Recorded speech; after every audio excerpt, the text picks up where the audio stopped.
number one. To lead the Skol chant and sound the Gjallarhorn, please welcome the 31st Adjutant General of the Minnesota National Guard, Major General John Jefferson.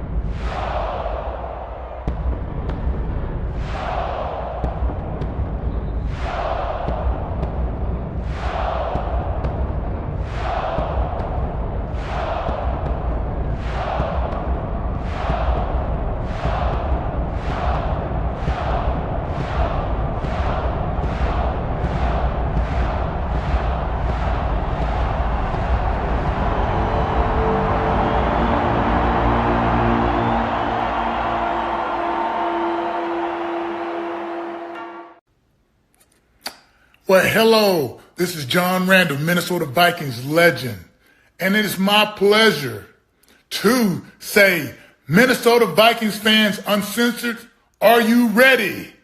Keith, get your people up. Let's go. Skol, skol, skol, baby. Let's go. Hello, Vikings fans. Welcome to the Les Skol Show in week 25 of the offseason.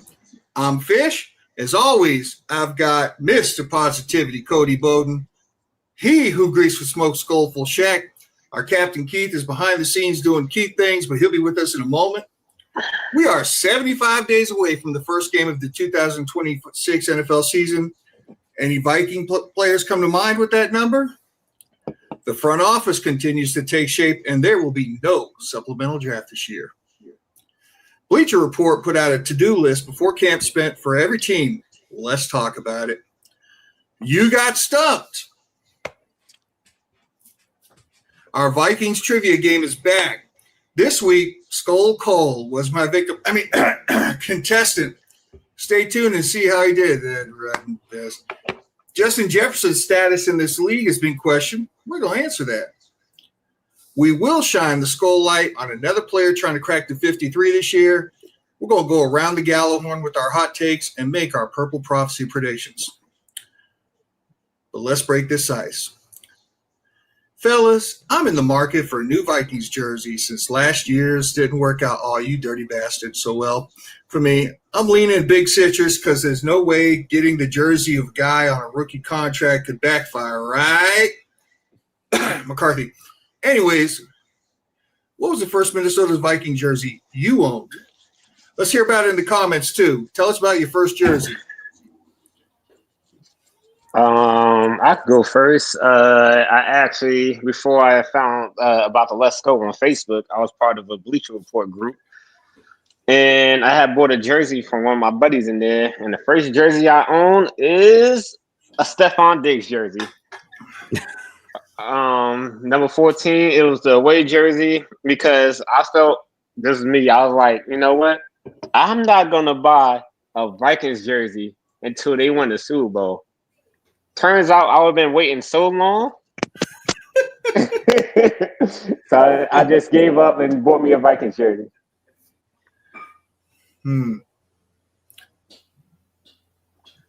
I was thinking about this question a bit, and I really had to, reach back to, I think it was like 97 or 98. And I think the first jersey I ever owned was a Brad Johnson jersey. Really? Yeah. I ended up getting a Brad Johnson jersey as a gift, like for Christmas or something like that, but it was after he wasn't on the team anymore. So I actually never ended up wearing that thing. It's still in my closet with the tags. No shit. How'd you end up with a Brad Johnson jersey, Fish? I think it was given to me as a gift. Hell, I've probably owned less than 10 jerseys in my whole life. It's just not something I've done where I've gotten a lot of merch at. I will tell you, I've been dying to find a picture of me as a kid, like when I was 6 or 7 years old. I had these Minnesota Viking pajamas, and I had this black Labrador named Kojak, And I have a picture of me. I put the pajamas on him and made him wear the pajamas. He was such a good dog. But It was in black and white, though, right? now it's chiseled on a stone tablet. Cody's really trying to think. He can't remember which one did he have first. He's like, was it Moss or was it? No, it's not Moss. It's gonna be. I had 3 of them. I just can't remember which one I got first. One, and there 2 were starters, and one was a pro line. I don't know if anybody remembers those old companies in the '90s that were hot, but the pro line one. Fish, I had that fish.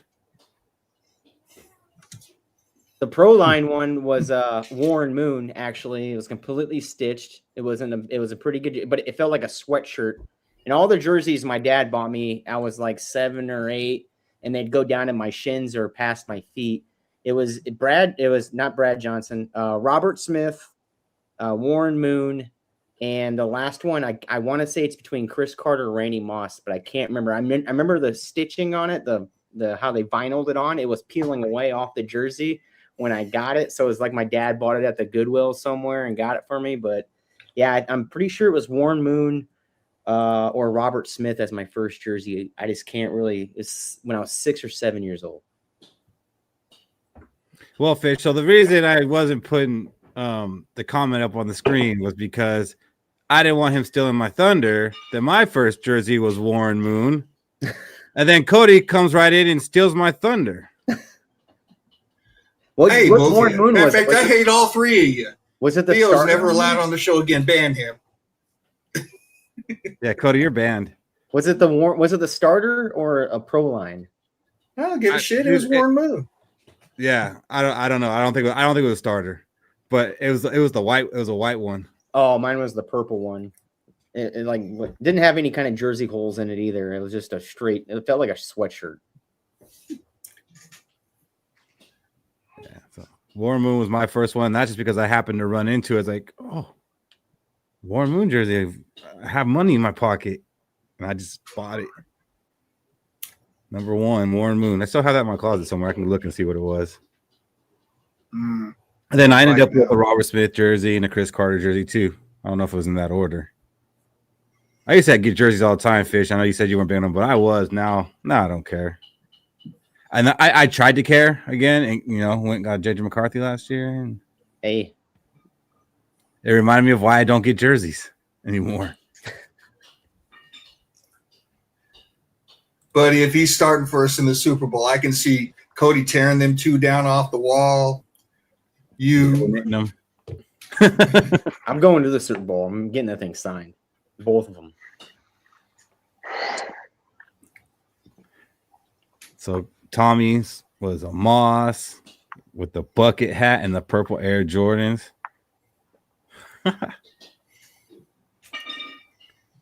Jackson can't decide his was Peterson or Kendricks. Kendricks is sweet. I don't know if I've ever seen anybody wearing a Kendricks jersey. That's pretty sweet. Actually, I'm a big fat liar. My brother had one, but I didn't see my brother that much. So I've always wanted a Chad Greenway jersey just because he's from Iowa. And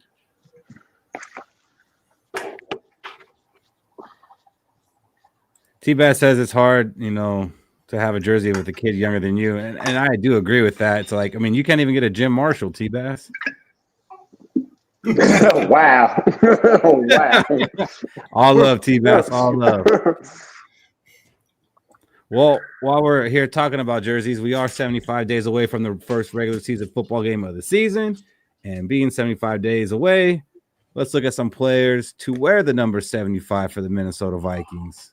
Some pretty good ones and some busts. Yeah. So, obviously, the biggest one is Keith Millard. And he was a defensive lineman for the Vikings from 1985 to 1990. So, I caught the back end of his short career as I was, really becoming a cognitive Viking fan. That it is a name that really resonates with me and definitely was one of my dad's favorites. One that, he would get really excited about when we were watching the games. Only played 6 seasons with the Vikings because of knee injuries, and the worst one caused him to miss the whole 1991 season. He ended up coming back in 92, 93, playing for a couple other teams, but he was nowhere close to what he was, unfortunately, because of those knee injuries.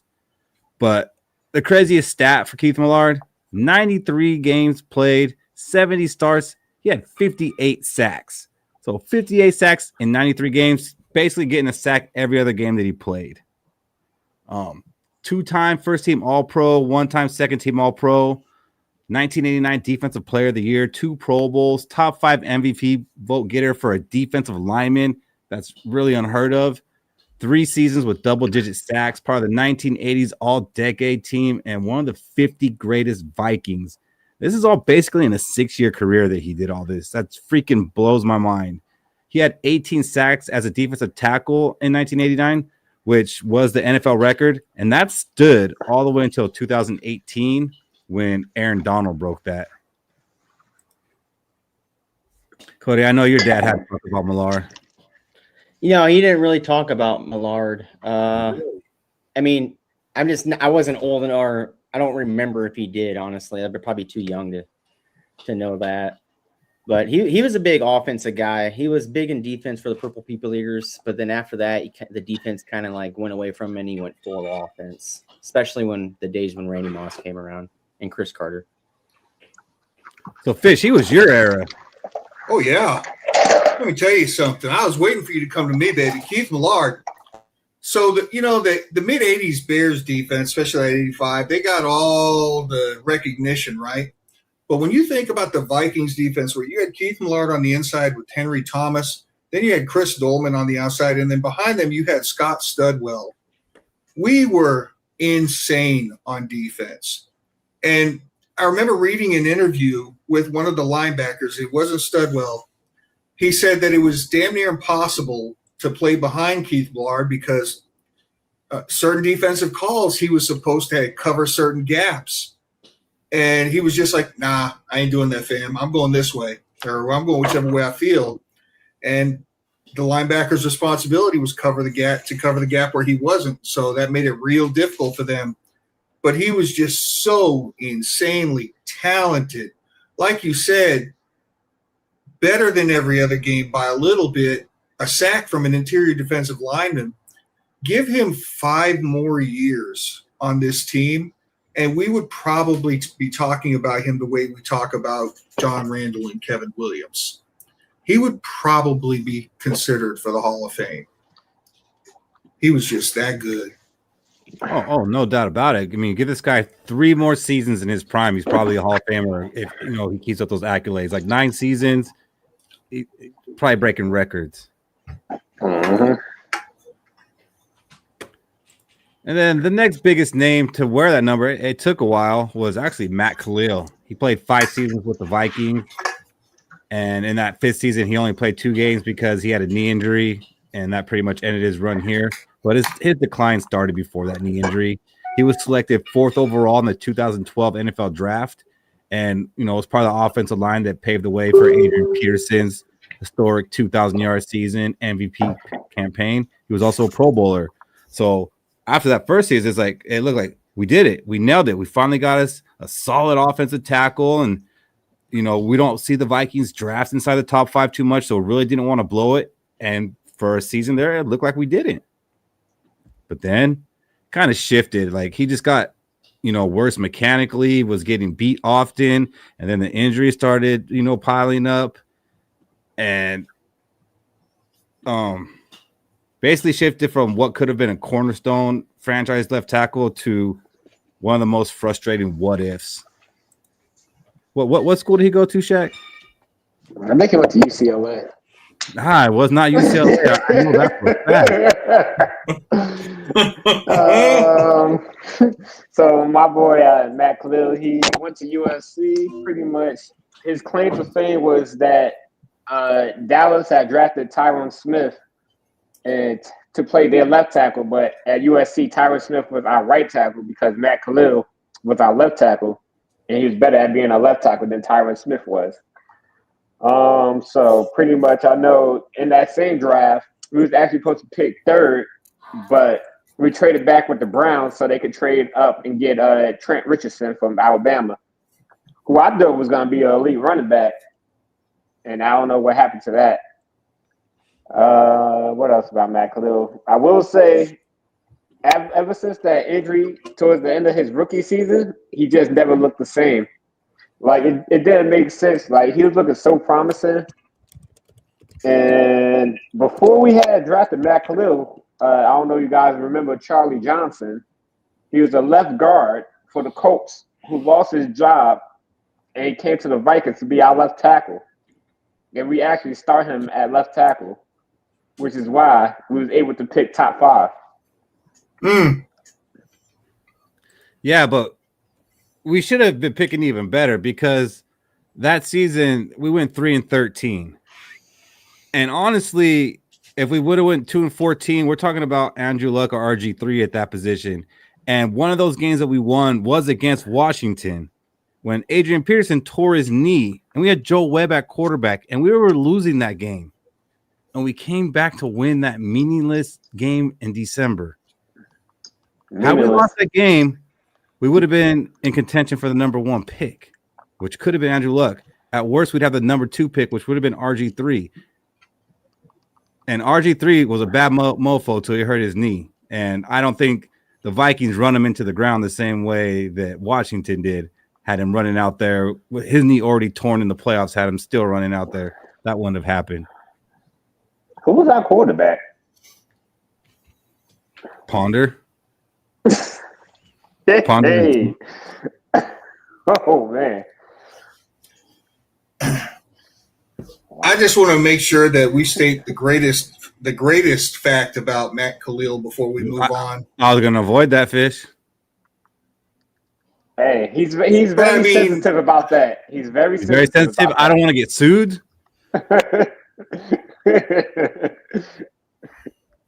Go for it, Fish. I mean, if you were ever going to have your wife bad-mouthing you after a divorce, I think it's the most epic subject to be bad-mouthed to bad. I mean,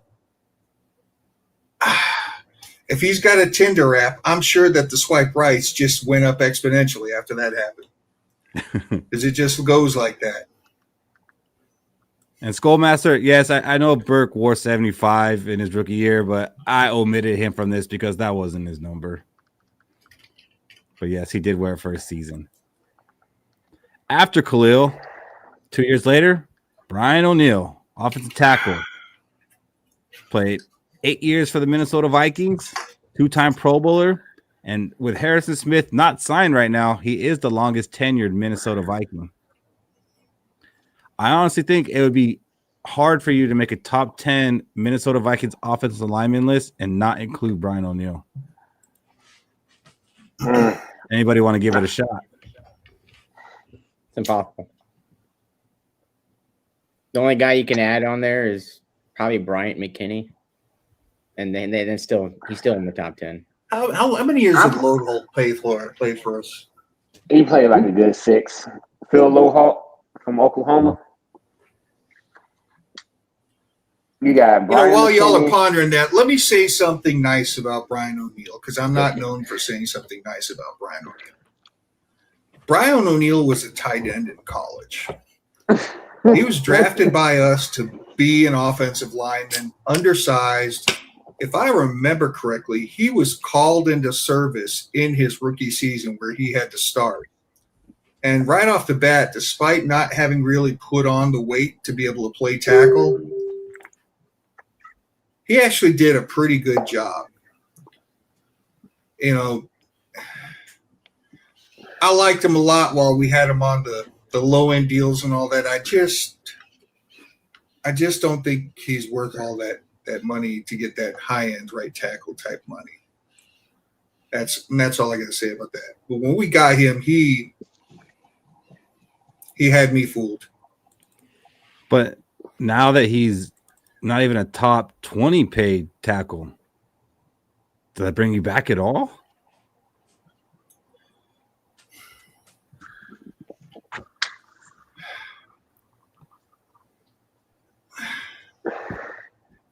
You're having a hard time with this, Fish.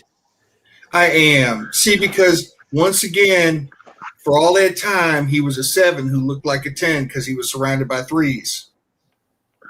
Now he's not surrounded by 3s. I'll tell you what, Keith.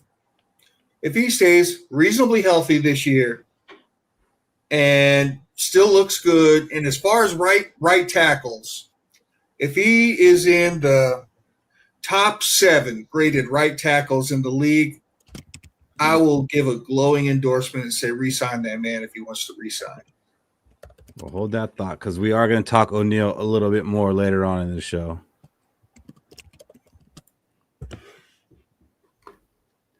All right. So, again, 75 days away. It's almost here.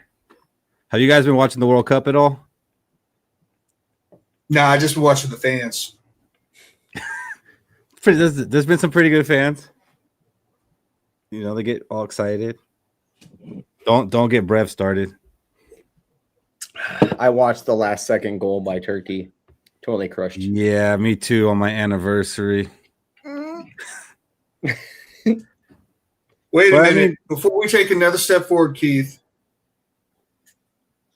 to Keith Hansen, celebrating his 27th birthday this week. Skol, buddy. Thank you. And there goes Brev. The reason I asked is because Norway's got this little chant going on, and the Vikings did get the Skol chant from a soccer team. So now there's Viking fans saying, "Oh, we should adopt this one." What do you guys think? I think it's epic. It'll definitely happen. It'll happen probably mid-game, halftime. I think that it would have been insane if Norway would have had a game in US Bank Stadium and would have been doing that shit. So I'm going to be in the minority here. I don't like it. I think when I look at this, it's how other teams look at the Skol chant. I'll be honest. I don't think Minnesota have enough rhythm to pull this off. I mean, it's just like the Skol chant. Exactly, Keith. Exactly. You didn't see them people on the side of the street when we were down at Airbnb. They had all sorts of rhythm out there, just bobbing around. Rough part of the neighborhood. Yeah.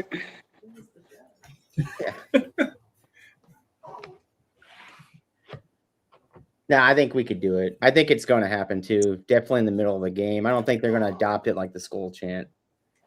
Who knows? Maybe we start it. What do you mean? We start doing the rower when we're sitting down together.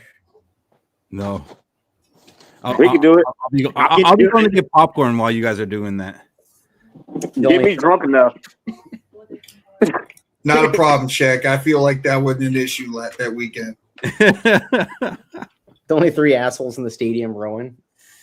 They gonna put the camera on us. Look at these guys. Bro, we are. And they're gonna be like, "Well, we know one of them ain't Norwegian."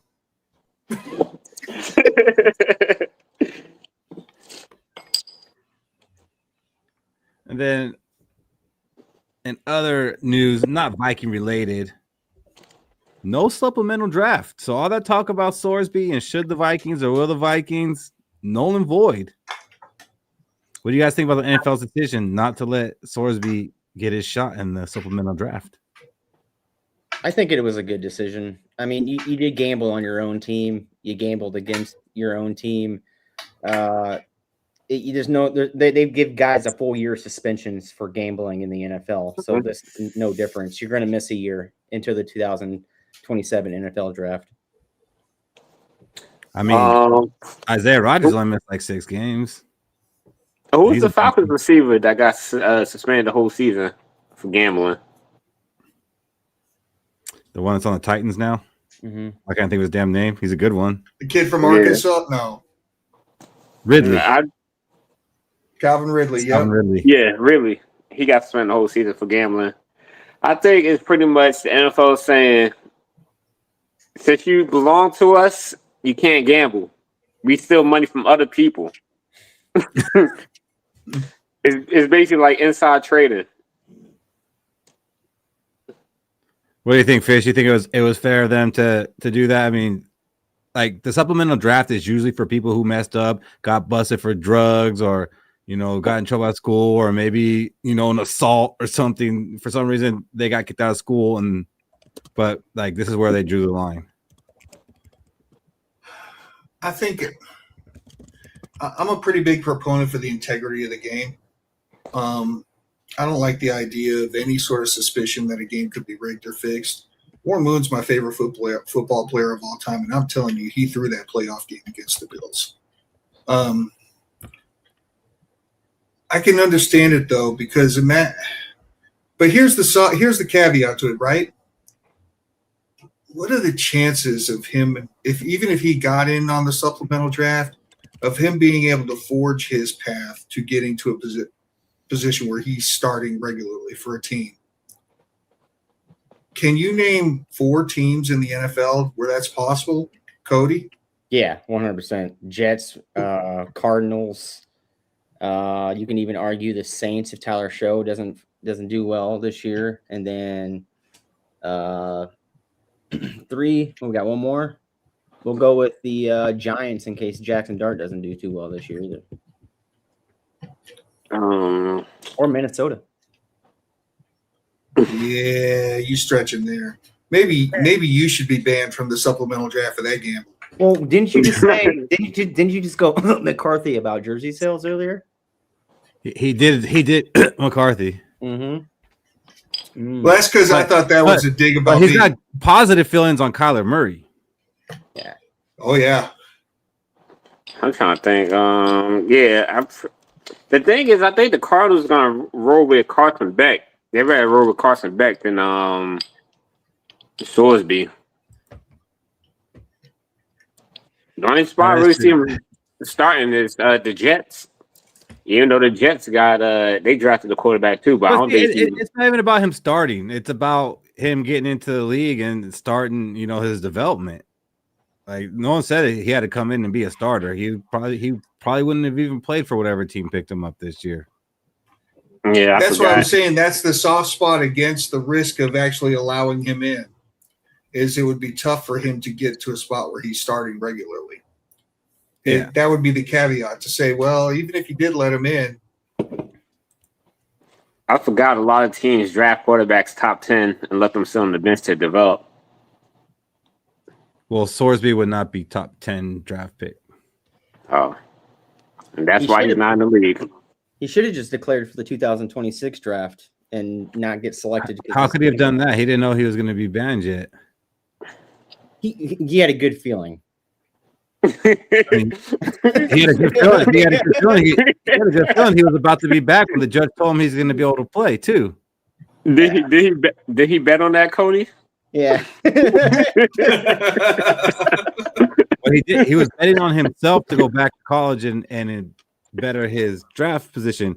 Where do you guys think he ends up going now, though, next year? Do you think they let him in the draft? Because, the CFL said that teams aren't allowed to touch him. So, he's even banned from the CFL. Undrafted. You think he goes undrafted next year, even if he's, it said he's allowed?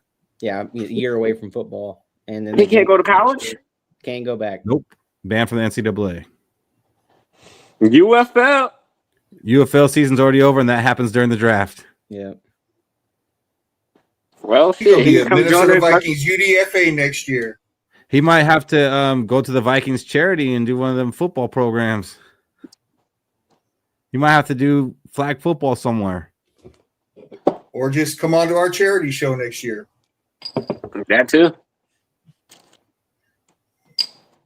So, Cody, you really think he won't get drafted next year? No, I don't think he will. I mean, he's a year away from football, and the gambling issues from the past. He's not going to get drafted. I think if he goes all year and without any kind of news, and maybe he did some more counseling, because I think he did counseling, but it was on a 30-day program or something. I think he still gets drafted, but it's probably the 4th or 5th round. Counseling. I personally don't get it, but it is what it is. The NFL puts out so many commercials.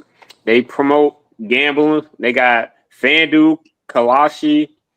They got so many gambling websites. But you expect NFL players, anybody in sports to not gamble. It's just unreasonable. But it is what it is. Yep. So no Sorsby this season. I hope he goes to the Packers, though, if he does get picked up. That way he can throw this game. Damn it, Cody. You just don't believe in second chances. I don't know. There's worse things he could do, like speed. Like the drug? Nah, like Georgia players. See, it'd be a different story if like one of our, like, let's say Justin Jefferson gambled and was suspended a year or 6 games. We wouldn't be saying free Sorsby. Can we knock on wood that Justin Jefferson's not betting? Skullmaster, there really is nothing left for him. Like, honestly, like a flag football league might be the only thing he could do at this point. A high level flag football. And Brev wants you to know, Cody, he never threw games. He only bet for his team in games where he didn't play in. Well, maybe Never you can wait. again. You can wait 80 years to get in the Hall of Fame. Maybe. Why 80 years? Pete Rose. What is Pete Rose's right now? He's working on number 40 something. Well, he's dead. Didn't he get inducted right after he died? Yeah. I think he got inducted. Yeah, after he died. They waited for that. Like, all right, now I'll let you in. Can't gamble. I mean, anymore. Posthumously. Because this helps us now to have you in the Hall of Fame, but we didn't want you to reap the benefits of it. Dirty. Messed up, but my name's still in the Hall of Fame. So Teasley continues to work on his staff, whether that's by adding people or getting rid of people. And one piece of the puzzle that didn't make a lot of sense to us is no longer a piece of our puzzle. Ryan Grigson is out, and he wasn't fired. He was reportedly offered a different role. He wasn't going to be the assistant GM anymore. Instead, he asked for his release so he can find other opportunities. He was granted that wish and quickly signed with the Cleveland Browns as a senior football advisor, a role he held with the Browns before coming to the Vikings. Didn't this exit kind of make sense? Even though we can't say for sure what he was responsible for, what he did good, what he did bad. Didn't it just kind of seem like bad air? It's probably because the fans kept asking, why is he still here? Like it became a story for all Vikings social media outlets. Like, why is Grigson still here? We hired a new GM. What do we need Ryan Grigson for? So then I guess they're going to try to demote him or something, put him into like a lesser authority position. And he wasn't with it. So they gave him the option to leave. And he chose to do that. I think more importantly, when we hired him, I think universally Viking fans were like, oh, no, we don't want him anywhere near having decisions about personnel. And so we were just kind of like, even during the process of finding the new GM, when his name was floated, I think all of our buttholes puckered like, oh, my God, no, not him, not him, not him. Now there's like no chance. There's no chance. We're like, oh, okay. Whew. We don't have to worry about that one. Cody still believed in him.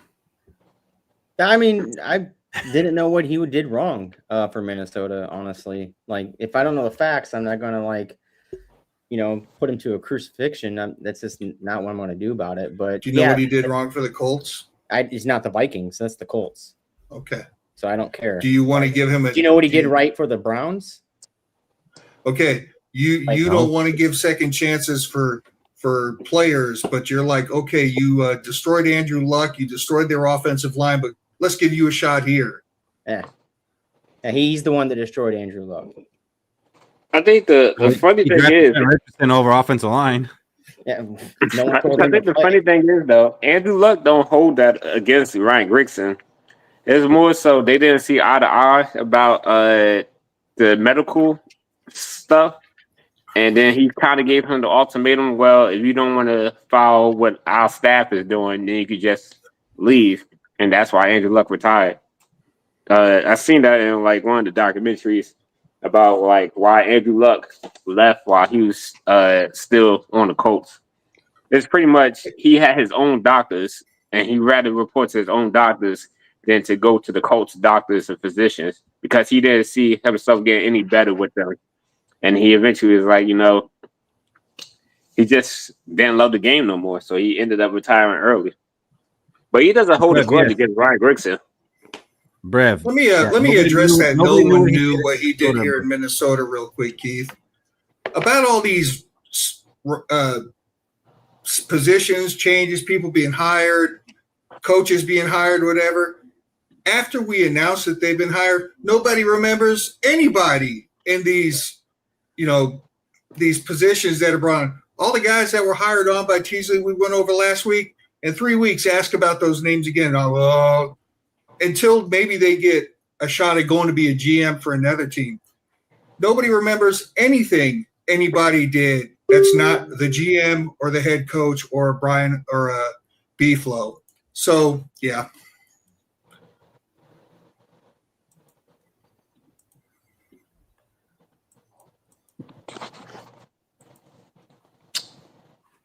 All I know is there's an opening, and I sent my letter in.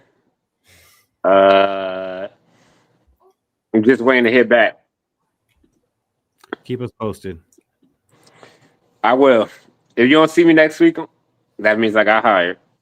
Oh no, okay. we don't approve PTO for interviews.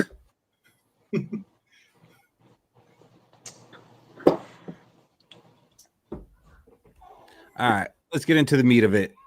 Bleacher Report put out a to-do list for all teams before training camp opens, and the ones for the Vikings really weren't surprising, but let's talk about them anyways. The 3 things that Bleacher Report says the Vikings need to do before training camp is name Kyler Murray the starting quarterback, move on from Harrison Smith, and Fish's favorite, extend Brian O'Neill.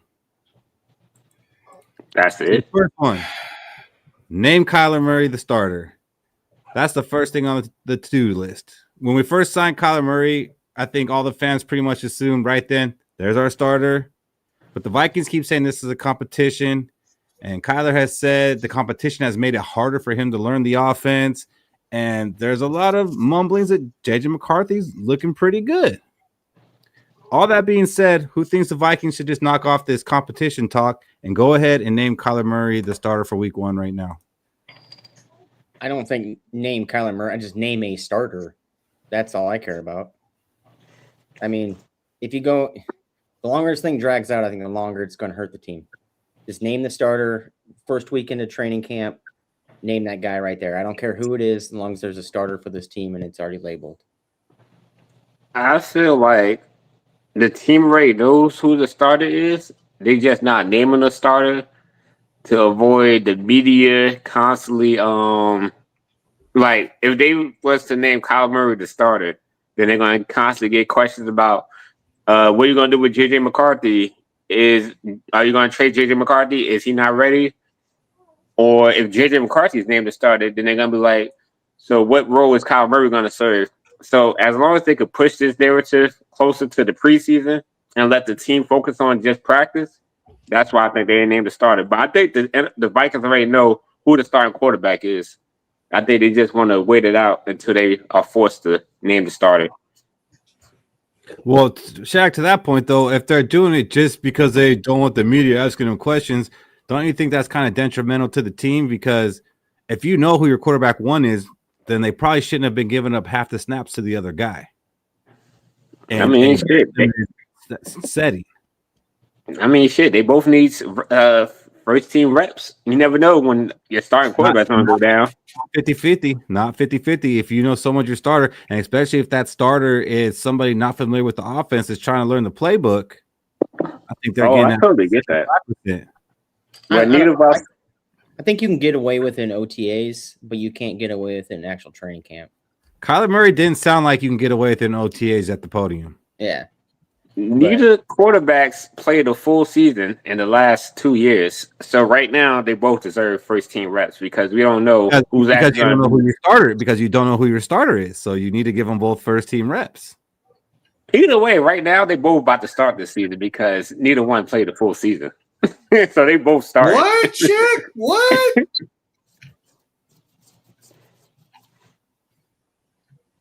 What do you think, Fish? Do you think they should go ahead and name a starter right now, specifically Kyler Murray, or do you think J.J. McCarthy deserves the right to battle him?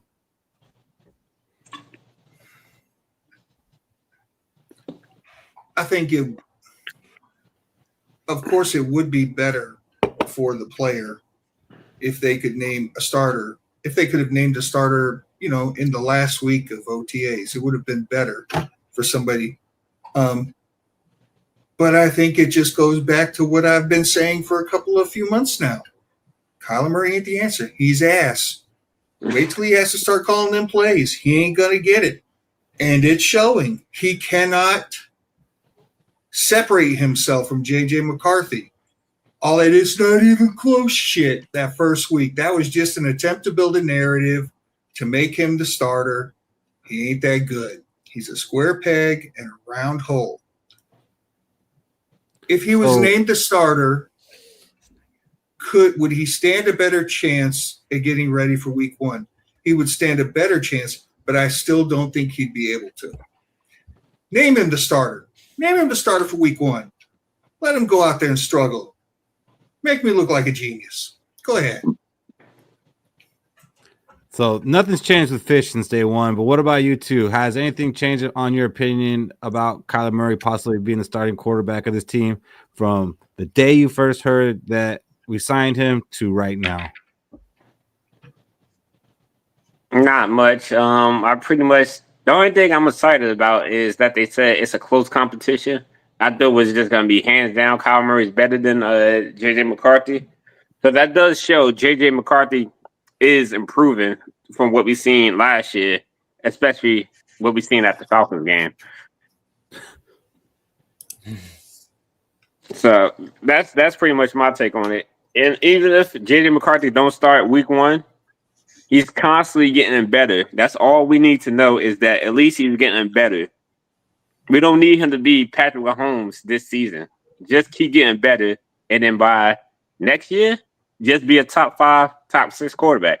I know some people might say I'm asking for a lot, but as long as he's getting better and we're not forcing him to start and get better at the same time and creating more pressure than he needs, then right now, start Kyler Murray and then J.J. McCarthy, continue to learn the playbook, and when it's your time, show up.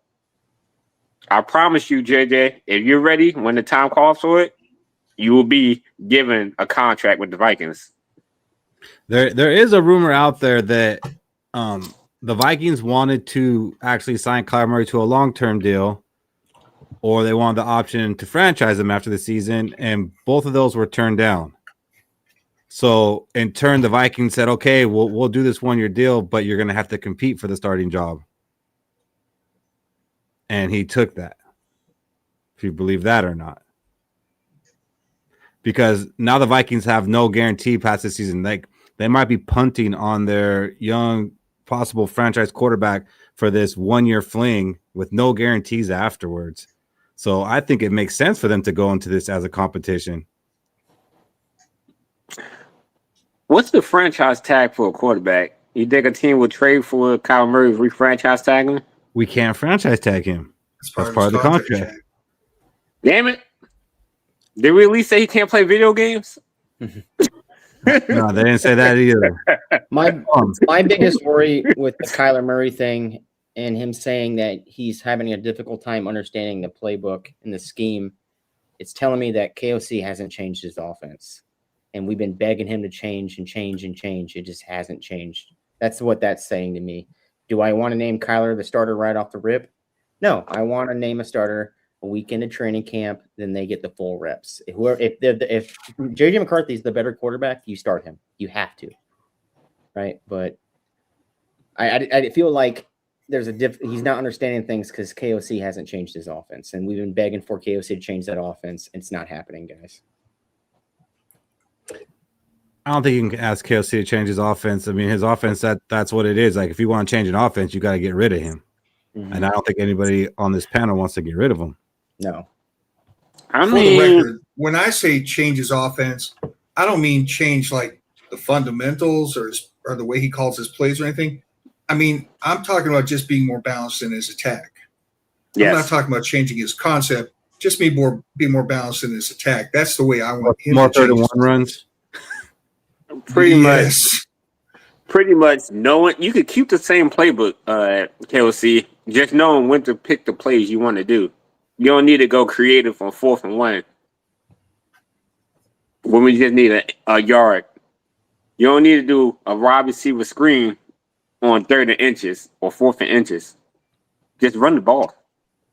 The simplest way to get the first down on short yardage is running the ball. If you don't trust your offensive line to gain you a yard running, then that's a problem.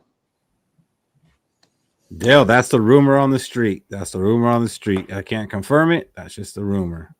But we can speculate with the best of it. But doing that would give the Vikings some assurance that, okay, signing you, this might ruin things with JJ McCarthy, but now we have assurance that we have you locked up for the next couple of years, so that's fine. We can go ahead and trade JJ McCarthy or do whatever. But now it's like we might have this 1 year fling, but then we got to go try and make up with wifey after she finds out. Yeah, and So, the part we not mentioning is Kyler Murray probably knew if he goes off, that contract gonna be astronomical because quarterbacks are signed at 65 to 70 million. well, right. Per year. That's another thing. This isn't about Kyler Murray trying to win for the Vikings. This is about Kyler Murray trying to win for Kyler Murray. I mean, And now they can be beneficial to each other. I'm not saying they can't. I'm just saying there is nothing past this season. So it is wise for the Vikings to go ahead and make this a legit competition. Now, Tommy wants to know, Fish, JJ McCarthy seems to, be well liked within that locker room, respected by the players. But there's one player he has a question about. He wants to know, who do you think Justin Jefferson wants to be the quarterback?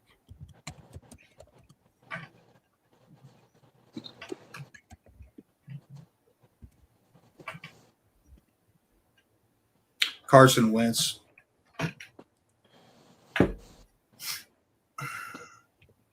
Honestly, or are you going for shock value? That was a little shock value. Okay. I bet you he doesn't really have an opinion. He's going to stand behind whoever they put out there. But let we see what we see in the media, right? And all we've seen is that now all of a sudden Murray's deep ball ain't that great. His intermediate deep to deep ball isn't that great. He's getting picked off. So I don't know, man, if when you're in the league and you're one of the better wide receivers in the league, if you might have a different kind of eye. But I mean, if I'm him and I'm trying to get what I want to get, and every time this dude throws a deep ball, it's getting picked off, I'd be like, damn, this reminds me of last year. I don't know, man. He probably wants Kyler Murray just to try something different because last year wasn't that great. He could probably look at the potential for Kyler Murray versus what I went through last year with McCarthy. But I mean, the other receivers still had, their typical seasons with JJ McCarthy. Jalen Nader has typical numbers. Jordan Addison has typical numbers. I know Jefferson had typical numbers. So I'm saying the other ones did. So I'm saying maybe it wasn't all on the quarterback. What's weird is we don't have Jefferson saying, like what he was saying with Darnold, oh, he throws a beautiful ball. It's easy to catch. It's like catching a cloud or whatnot. He was saying in the offseason when Darnold was here. We don't got Jefferson saying anything about any of the quarterbacks. He's just basically saying, yeah, this guy's doing this, working through his progresses, and this guy's doing this, and blah, blah, blah. It's not giving him respect in a way. Like, hey, good criticism. He's not doing that for these two quarterbacks. And that's what kind of throws me off about the situation on who Jefferson wants actual at quarterback. Maybe he doesn't want – maybe he wants Carson Wentz. Maybe, but he hasn't said that either. Yeah. So it's just Welcome to QB. That's he's going to work with JJ McCarthy and Kyler Murray in the offseason. He didn't say, "Oh, and I'm going to get some time with Carson Wentz." Yeah. What's up, Timmy? I think he just wants a quarterback that's going to get him the ball, and that's going to help win games. And who is that, Shaq?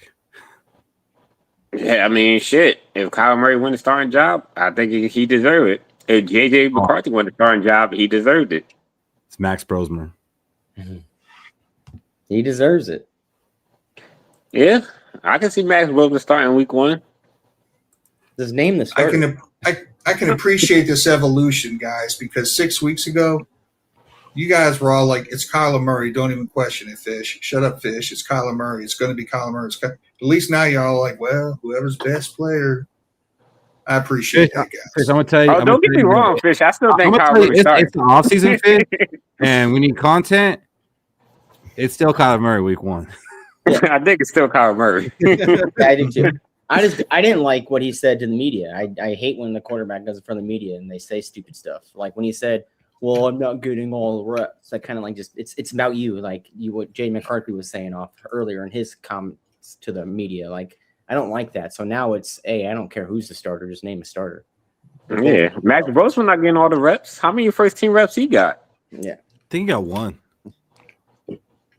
Was it a touchdown?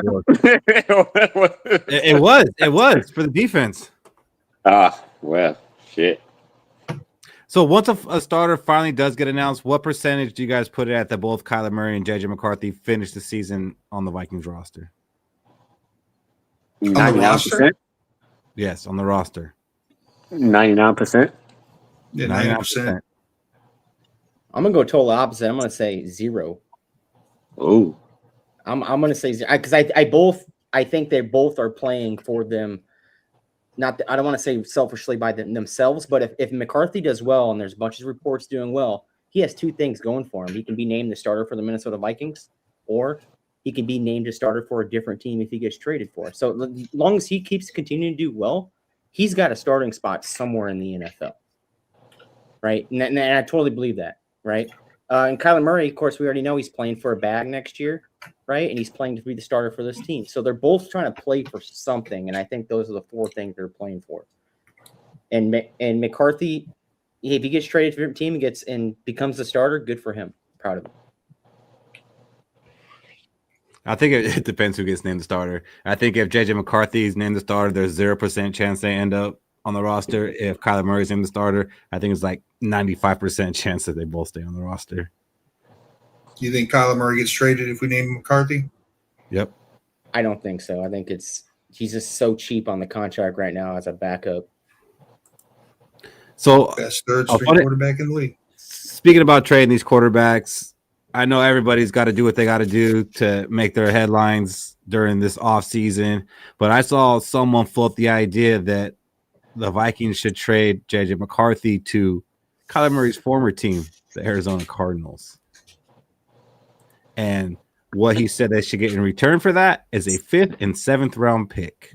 Nope. Cody, how do you think about that return, and what do you think about him going to the Cardinals? I honestly, right now, what we've seen in the past, I think it's a good return for him. Going to the Cardinals, hey, man, good luck over there. But with the reports of him doing well, I would love to see maybe a 4th round pick instead of the 5th and 7th. But right now, knowing from what we've seen in the past, he's probably worth the 5th or 7th. I would take the deal if Kyler Murray's named the starter of this team. Good deal, Fish? Not at all. It would be probably the last abject failure of the Kwesi draft regime.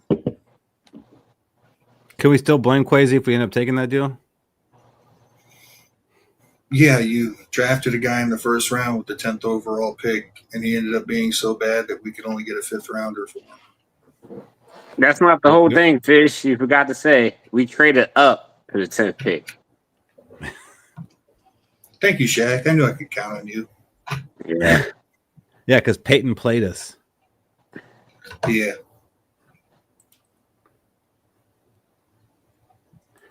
How would you feel though, like as a Vikings fan, if the Vikings were to pull the plug this quick? Like, forget all that stuff. Just like you, like, would it hurt? Be disappointed, or would it just be Vikings messed up?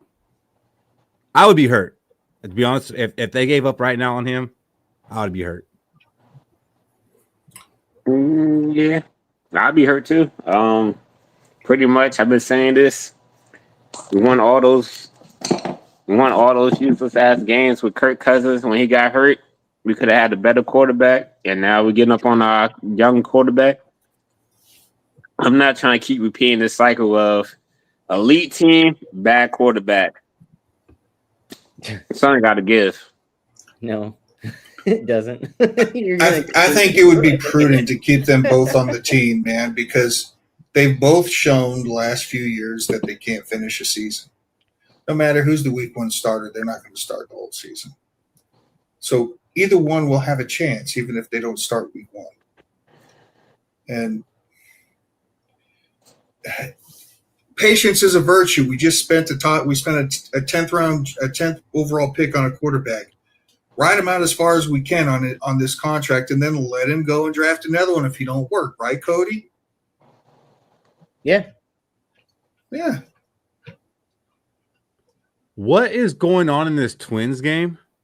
I don't know. But They were up 7-0, and now it's 8-7 Rockies in the 9th inning. Yeah, blew my parlay. It sounds I'm like just some saying, Minnesota shit.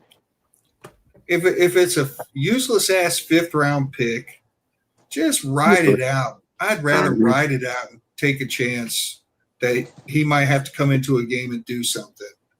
We here, Fish. I'd rather get drafted. I'd rather get nothing for JJ McCarthy than to trade him early. And then he suddenly becomes something, right? At least we seen that he wasn't working out. I don't want to trade him for no 5th or 6th or 7th round pick and then bank on that player. Like, even if we trade him for a 5th or 6th or 7th round pick, that player might not even pan out. It's rare that a 5th or 7th round pick actually contributes to your team winning games. That's probably going to be a special teamer or depth. Give me JJ McCarthy. Ride up. Shaq, if they offered us a 3rd, though? A 3rd? I want at least a 2nd. Okay. I want at least a 2nd for him. You might see a 3rd round pick if it's halfway through the year and a good team goes down with the quarterback. All right. Second on the to-do list is Vikings should move on from Harrison Smith. So we still don't know if Harrison Smith will be back or not, but I do have to believe the Vikings would like to know, no matter what they say about, he's taking his time and we're cool with it. I think they would like to know, because that really affects how we do things, from here until week 1. How we're preparing our guys to be starters. Are they playing the backup role? Do we need to go out and sign somebody? All that kind of matters. So I know it kind of sounds shocking to hear Vikings should actually be the ones to walk away from Harrison Smith and close that door. Do you guys agree with that, or you guys are cool just waiting on this? I thought they already walked away with drafting Jacoby Thomas out of Miami in the 3rd round. I thought that was a sign that said, hey, yeah, we'll welcome you back, but we're not banking on it. So I think they felt like they already walked away. That's just my feeling with the draft pick of Jacoby Thomas. I feel like we just gave ourselves leverage. Like, we let Harrison Smith decide. I know a lot of people don't want the player to decide for the team, but I feel like he earned the respect of the Wilfs to, say if he wants to join, there's a spot for him.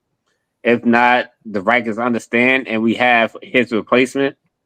So they basically putting the ball in Harrison Smith court. If he wants to join, cool. If not, we're safe.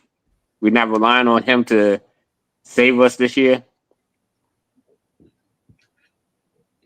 What about you, Fish? Do you think the Vikings should close the door? I mean, yeah, I think they should. And I think it would have been a stronger signal that from the Vikings if we would have taken the safety in, say, the 1st or 2nd round, like a lot of people projected us to. I think Jacoby Thomas is a little bit of a gamble, could be a little bit of a developmental project. He's got instincts and he's got skills, and he can hit, but, you know, he might be a little raw for the NFL level. So, and when you really think about who else we have in the safety room, I think right now we're hoping he comes back. And when I say we, I'm talking about the coaching staff and the franchise. We're hoping Harrison Smith comes back just for stability and all that fun stuff. But I don't know that we actually. I wish we would. If there was a free agent that we could sign, and I don't know who's out there still, but if there was a free agent that we could sign just to kind of maybe get a little more, what's what I'm looking for, veteran leadership in the safety room to kind of smooth things out and have that level head type of decision making, that would be great. I'd like to do it sooner rather than later because B-Flow does run a different kind of defense. So I don't think that waiting for him to call us back is the best thing, but I think that's what they're going to do out of deference for him spending his entire career here. Yeah, two guys out there that I was looking at would be Jabril Peppers and Xavier Woods, who actually spent some time here. So there are some guys out there, but those guys will probably end up getting picked up around camp time. So that's the only thing that bugs me. Like, if we need to go out there and get somebody, this is preventing us from doing it. So I wish he would just commit to it if he wants to do it. And honestly, I would like to see him out there with the younger guys and doing all this stuff, getting ready for the season like it matters, and not like, you know what, I'm going to sit here and wait, see how you guys do. Maybe by week 6, I'll, come in. Like, I don't want to see any of that. Do you think there could be some sort of like verbal agreement where he says to the Vikings, yes, I will show up, I will be there, but I'm not doing anything right now. I want my body to heal. I want to be able to relax and kind of do my own thing. Absolutely. But there is that possibility, and maybe that's going on. But just based off of what we know, like, if it is like really him icing out the Vikings, like, I don't know. I'm still thinking about it. Brett says they position themselves to be fine without him this season. There's still a spot with him there. I don't know what they have. I mean, you're banking on Jacoby Thomas being a day one starter in that situation. And then, Theo Jackson is your other safety, which he was fine. But now you're expecting probably Theo Jackson to be your number one free safety. I almost think it's a wash. You're going to put a third-round safety in there or a 40-year-old Harrison Smith? Like, what do you like? What are we talking about here? Like, I get it, Harrison Smith, great Viking of all time. Can he still play at a young man's level, like being that old in the tooth? I don't know. So it's to me, it's a wash. It's like, all right, we just washed it. We got the same safeties we had last year, basically talent-wise. We'll just push them on the field, and that's how I feel how it is right now. All right. Rapid answer, Fish. Harrison Smith will retire, be a starter week 1, or will come in the middle of the season? Come in the middle of the season. Same question, Cody. Right at the beginning. Shaq, Harrison Smith will retire, be a starter week 1, or join us in the middle of the season? Beginning of the season. I'm going beginning of the season, too. So we all think he's coming back. Without a doubt. I just he wish he would announced his retirement by now. It would make me feel better. And I think the Vikings should make their decisions based on how it'll make me feel. Mm-hmm. So, please. Oh, there goes Shaq. Glad Shaq at least made sure he muted. That's good. That's good. Progress. And the last one on the to-do list was Brian O'Neill. Extend him. So there is a belief that it's pretty universal that everyone in the building does want to extend Brian O'Neill. So I'm surprised that it kind of hasn't been worked out. But for the fans, not so universal. I think the fan base is pretty split on this one, actually. O'Neill, he's currently making $8.9 million this season in new money. He'll have a $23 million cap hit. but that $18.9 million is not guaranteed. They could cut him and save $18 million right now. He is 31. Forget the money for just 1 second. Do you guys think we should extend Brian O'Neill? Yes, I think we should, and I don't think it's going to be a overly large number that everybody thinks. And you got to look at it. He's the healthiest offensive lineman on our offensive line. Like literally, I think how many games he missed his whole career? That's true. I think like 8. Yeah, 8 or 9 games. Like, if anybody, we shouldn't have extended out Christian Darrisaw. If I'm looking at it, like I think he deserves an extension over what Darrisaw does because Darrisaw hasn't played a healthy season yet. No, he hasn't, and he hasn't made a Pro Bowl. And I know people don't care about the Pro Bowls, but just that blows my mind that he's considered one of the best left tackles in the game, and he can't even get into the damn Pro Bowl. I'm not even talking about all pros. We're talking about Pro Bowls. I mean, Pro Bowls, not even all pros, not even second team all pro. We're talking about Pro Bowl practice. Talking about practice. What about you, Shaq? You extending O'Neal? How much? Money aside right now. Do you think that they should bring O'Neal back? We'll talk contract after. So even though there's been times I see Brian O'Neal fail to block somebody on a screenplay, I'm not talking about some elite prospect. I'm talking about some linebacker or a cornerback just missed completely. I'm willing to bring him back just to get for continuity. Only for continuity is the reason why I'm willing to bring Brian O'Neal back. That's it. Yes. Even though we all pretty much agreed he is a top 10 offensive lineman in our history. Whoa, I didn't agree to shit. I need to talk to Fish. I know Fish knows some offensive linemen that the Vikings had that's way better than Brian O'Neal. I mean, Fish had a chance to tell me 10, and he didn't take the opportunity to do so. I mean, we have struggled, to have good offensive linemen, and Brian O'Neal's been one of the best ones in our history. He's also a team.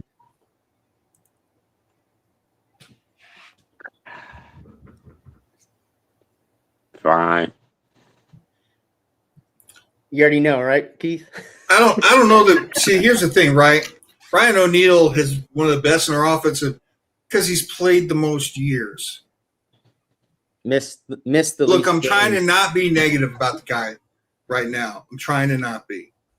I'm trying to be level-headed about him and put. He's also had the potential to miss the most games, and he hasn't. I don't care about missing games. I care about what he's doing on the field. I don't care what you care about. I was talking to Michael. I care about what he's doing on the field. Okay, Keith. The funny thing is, right, is I'm actually kind of surprised he hasn't missed that many games because, it feels like he hasn't shown up for a lot where he's been on the field. How's that? When you're not hearing about an offensive lineman, usually it means they're doing a really good job. Oh.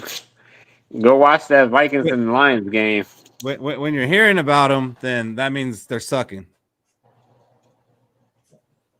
Shit. Go watch that Vikings and Falcons game. He was the only starter. I'm pretty sure he had a lot of pressures that game.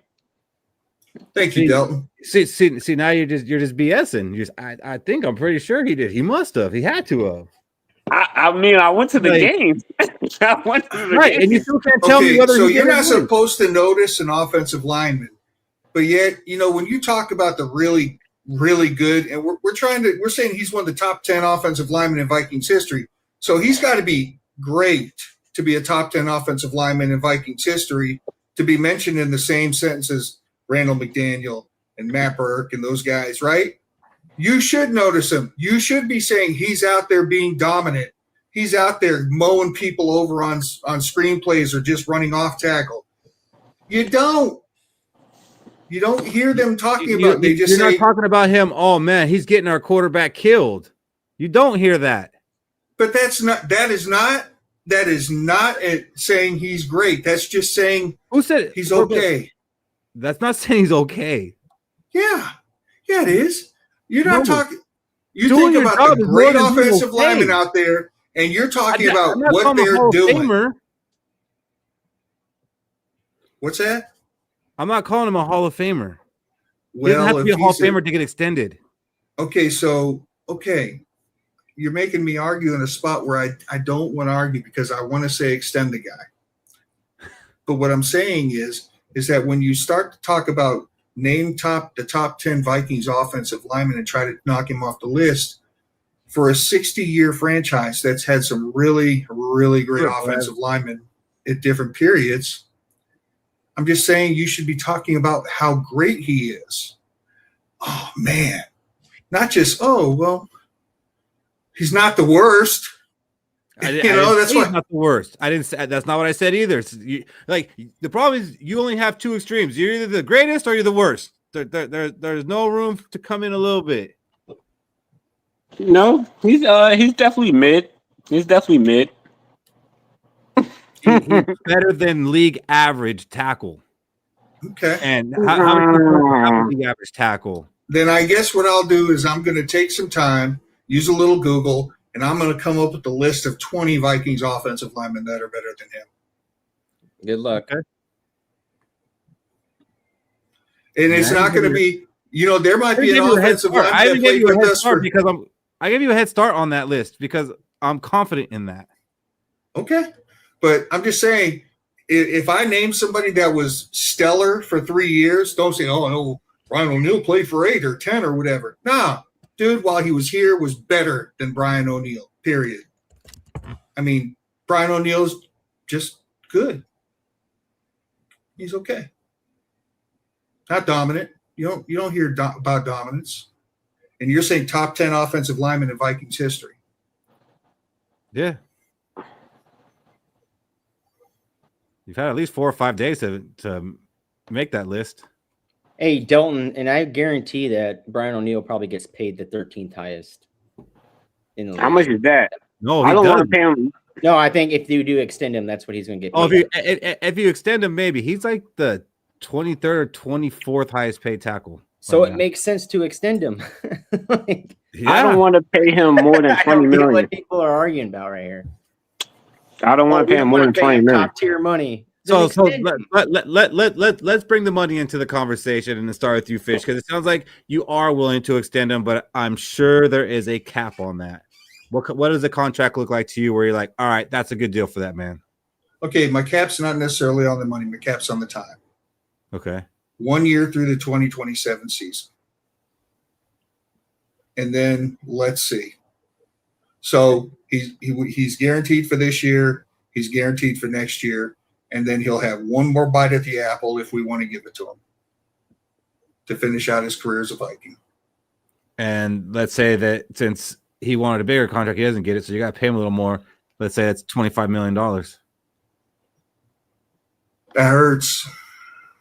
But rough idea, is that like average right tackle salary right now? Like if you're middle of the pack? There's 21 tackles that are making $20 million or more right now. It's fair. I don't want to do it, but it's fair.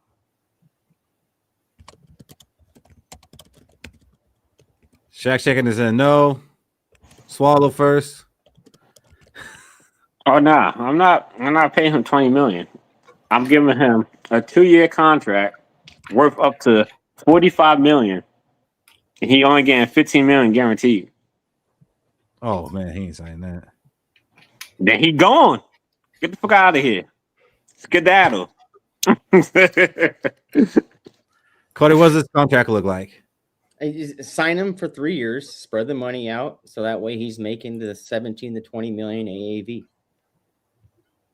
Because right now, like I said, he's making 19, call it 19, and it's not guaranteed. So I think you give him 2 more years and you guarantee it all. Yeah, and spread it out. 2 years, 42 million, when he's making 21 million a year. It's fine. Guarantee how much? You guarantee how much? You're basically guaranteeing him 3 years, $60 million. Yeah, 20 million. We could have spent that money on Kenneth Walker. One of those years is this year. So you're adding on 2 years, 3 years, $60 million. But if there's 19 other players making 20 million or more a year at right tackle, right, and you're paying him the 20 million on the dot, he's below You're that. losing 19. your support, Jack. I don't care. Look, we drafted a tackle. We could plug him in. Oh, you can plug in tackles. Yeah. Okay. So take it or leave it, O'Neal. Name me a tackle outside of Brian O'Neill that you can plug in. Tyrion? Caleb Tyrion? Tierman? Yeah, our rookie. So Yeah. he's talking about a tackle who you never seen play before. That's a rookie that's going to come in and replace a guy that's been a Pro Bowler, a 10-year starter. Or 8-year Did we starter. not do that with Brian O'Neill when he replaced Phil Lowhall? No, we didn't. He didn't replace him as a rookie. Yeah. I mean, he pretty much started as a rookie. You can't even. Brian O'Neill came in middle of the season as a rookie and played. You can't even plug in Yeah. Christian Didn't let Darrisaw. him go. You can't even plug in Christian Darrisaw because you won't even get more than 8 games. We also signed the Bills tackle to take Brian O'Neill's spot.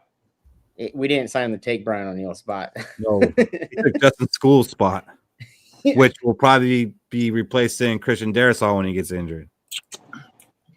Look, we can even put Blake Brandel at right tackle. He's our center. No, he's not.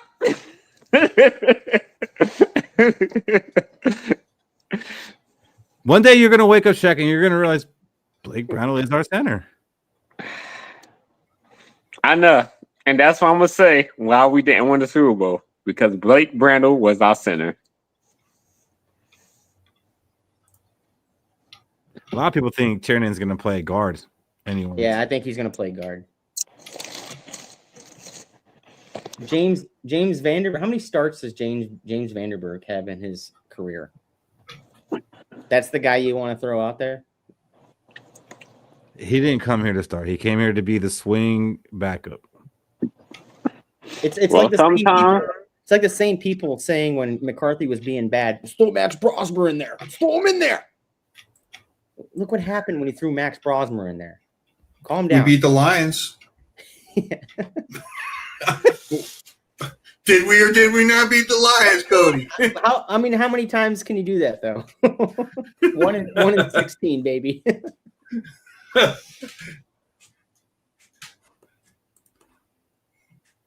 So if they are going to extend him, do you think that's something they need to get done before the season? How much money do we get back if we extend them? Yeah, I think so. And I think it's going to open up more cap room too.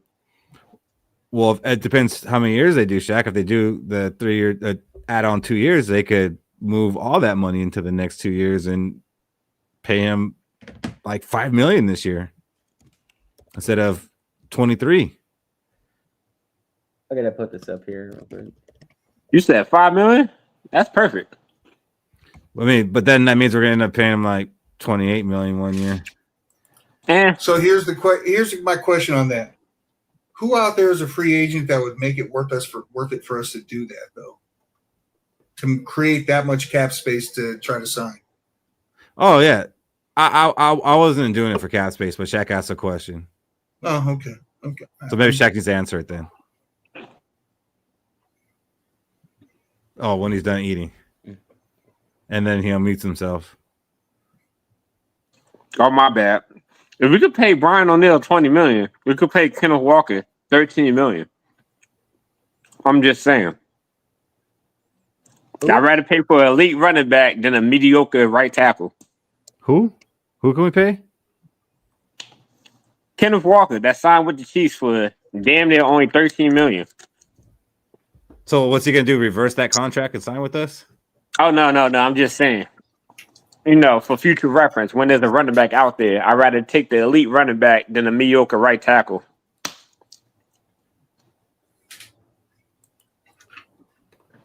All right, so that was the 3 on the to-do list from Bleacher Report, and I think those were pretty good ones. As far as kind of what the team's got going on and what they need to iron out. But is there anything they missed? Yeah, sign an edge. I think that's probably the biggest. Thought that might come up. It's the biggest hole I see in this defense right now on this whole team, besides quarterback, is signing an edge. Pretty much. They didn't reveal our depth chart yet, right? No, It's pretty much still up in the air. still up in the air. Yeah. And I only say sign an edge because there's a little stat that I found out there with Greenard on the field. When Greenard is on the field, we had a elite pressure win rate of around 19%. When he's off the field, we were league average at 15. Yeah, we're gonna have to find somebody to replace that. And then we got to find somebody to replace. And then we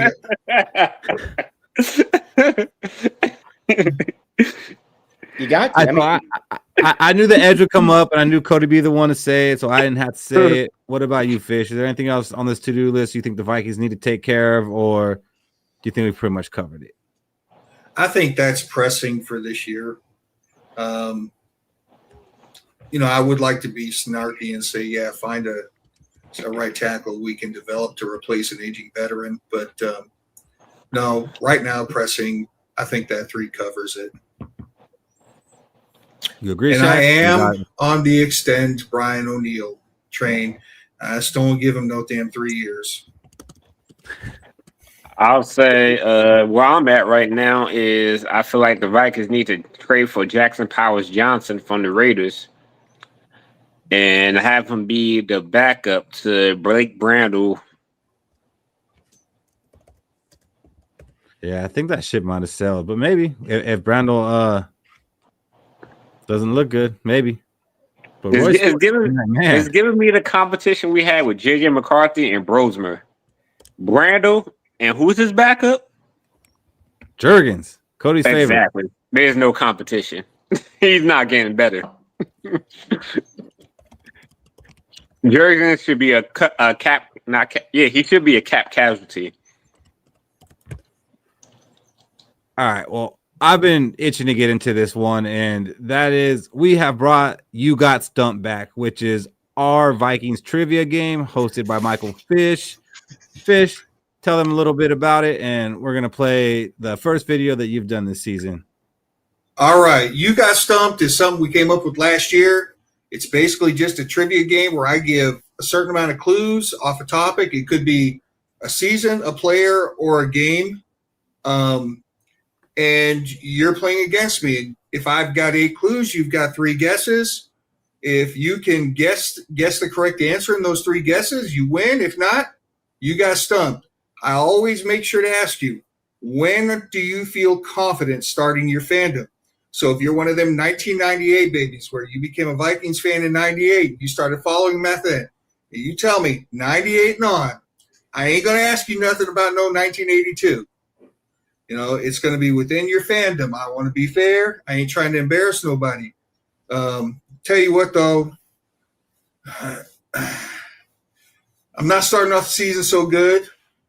Come on. Unc did it with me last year. Yep. Cody did it with me last year. Shaq did. Rinaldi. Nick. I hate Nick. Anyway, so yeah. But and I am accepting people who want to play.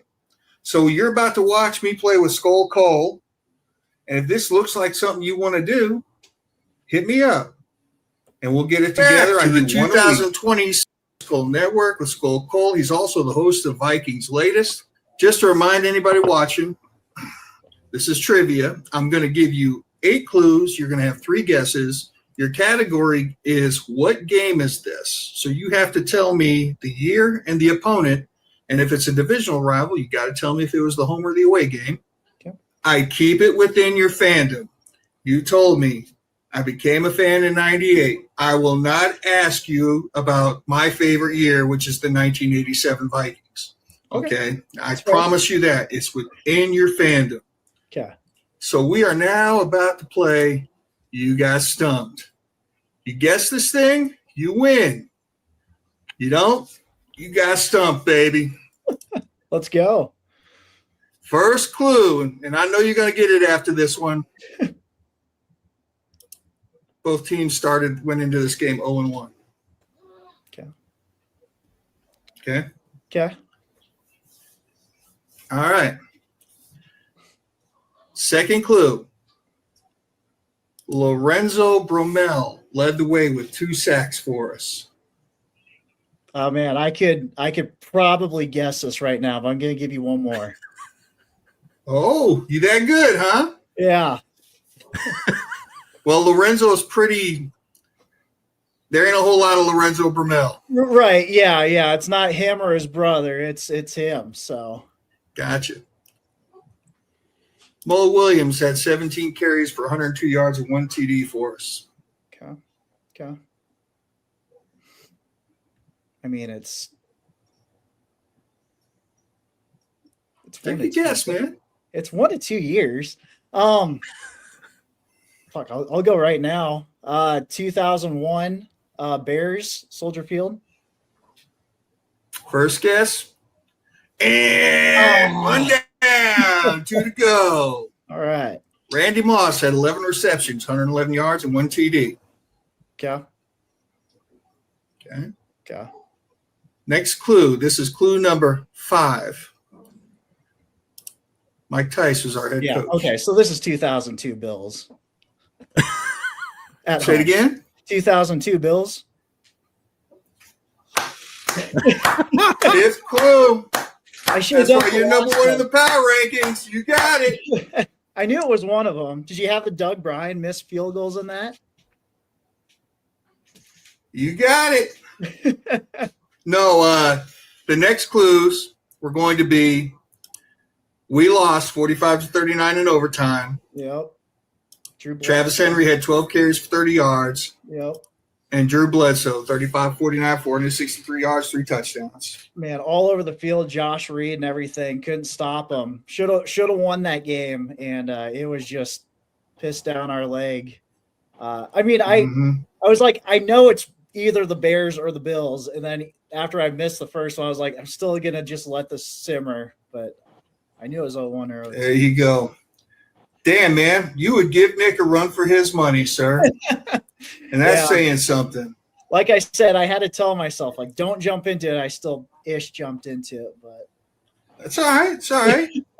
Man, I got. Damn, that was impressive. I would have never guessed you would have got it. I was not guessing that. See, whenever I do this, guys, I always try to find that one clue where it's like a real make or break. Like that Lorenzo Bromell, it's like if you even remembered Lorenzo Bromell, you did it. But nobody remembers Lorenzo Bromell except Skol Cole, but tip my cap to him. Unfortunately, Fishy was not able to be here tonight. He had to go meet up with his girlfriend, surprise her at work. So save that one. Might be spending a lot of time with him next week. It's all right. I'm going to get him next week. No, I'm not. So, yes, that was You Got Stumped. And if any of you want to be a part of that, let us know. We'll get you hooked up with Fish. He's pretty flexible with your guys' schedule. And it's not live. It's pre-recorded. Then we play it here on the show. Then we also make a little video of it, and we post it on the YouTube. So let us know. Aye. So there was one more little bit of Vikings news that came out. Not really news, Vikings media that came out, and it just kind of, I think it was today or maybe it was yesterday, but I saw it today. It was circulating from CBS Sports, and it was one of the hosts saying that Justin Jefferson is no longer a top 2 wide receiver in the NFL.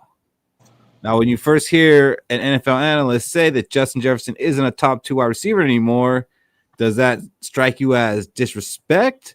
Or when you look at the rest of the league, does he have an argument here? Put Jack Jigaba on this team last year, and he doesn't get 1,000 yards. You got to be correct. He said just Jefferson's not even top 8. Serious? Serious. He don't have Justin Jefferson in his top 8. Oh, I thought you said You don't have Justin Jefferson. Oh, top me? eight. No. This guy. I'm trying to find his name, but I don't think CBS has his credentials yet. Yeah, he has some weird name. I saw it and I was like, I can't say that. But Shit. still, it's a talker, Fish. What do you think? The guy, I remember seeing the clip. He had a valid point. Other players dealt with multiple quarterbacks. I mean, you look at the circumstances, and JJ McCarthy was just trying to throw rocket balls everywhere. But there were plenty of passes that hit him and Addy right in the hands that, I mean, expect top wide receiver in the league to catch things like that. I think he's got a great opportunity to shut everybody up this year. But right now, based on last year's results, I could see the argument being made for he's not the top wide receiver. Top 2, though? No. Top 8. He barely made 1,000 yards. Did he have a bunch of touchdowns where he could say, well, I scored more touchdowns than these other guys? Never in his career. Same. He can take a 1-year break from being the best in the league. I see. This is why I don't say it's right, because we saw what JSN did with Sam Darnold. We saw what Justin Jefferson also did with Sam Darnold, right? And you put Justin Jefferson with the 3 worst quarterbacks in the league, and you expect him to get 1,000 yards. I would have the argument with him saying, yeah, he's correct if Addison's numbers kind of shot up a little bit. No, Addison's numbers dropped way down too. Our third wide receiver probably had a better year than most third wide receivers because he was the last guy to throw to, right? Or the shortest pass to throw to.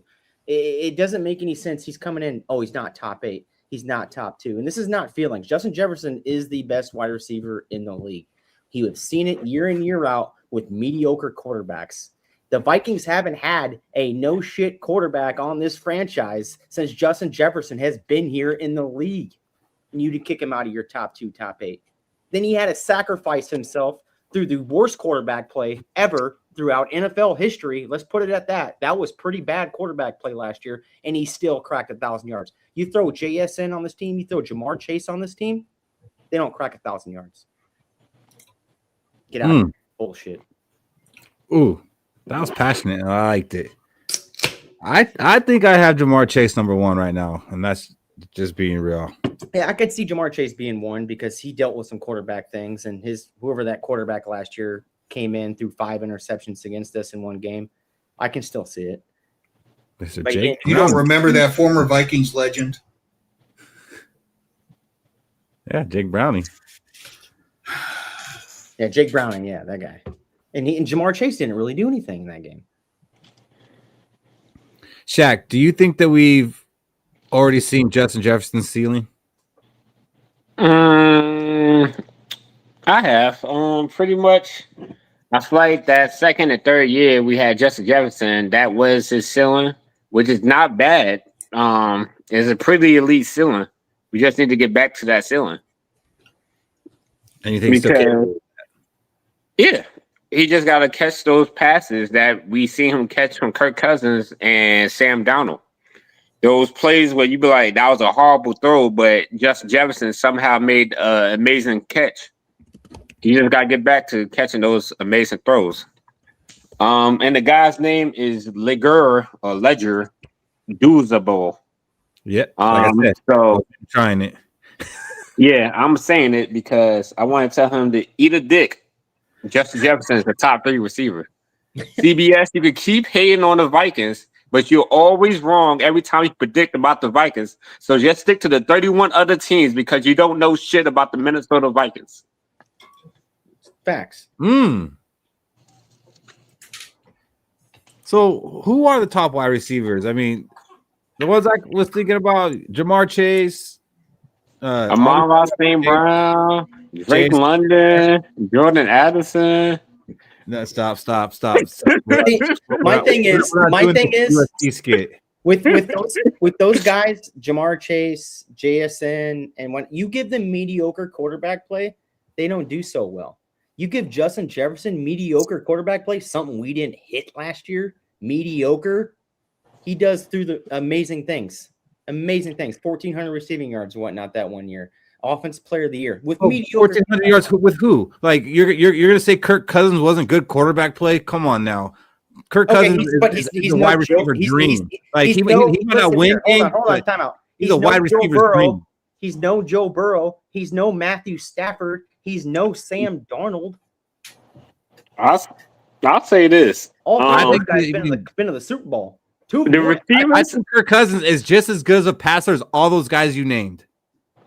He's not a winner like those guys. He doesn't have the pedigree to win like those guys and put a team on his back, but he is just as good as a passer as all those guys you named. Yeah. I mean, Sam Darnold and Matthew Stafford got Super Bowl rings.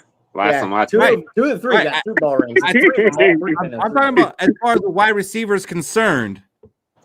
Kirk Cousins throws the ball just as good as those guys. He's more like in the you put Justin Jefferson on the Rams. What's the count? Who's number 1 now? Well, the Rams probably run the ball more than us, so his stats are going to be skewed that way, Cody. No, JSN back to Kirk Cousins. Kirk Cousins is a professional quarterback with good deep arm talent. So yes, you can't say.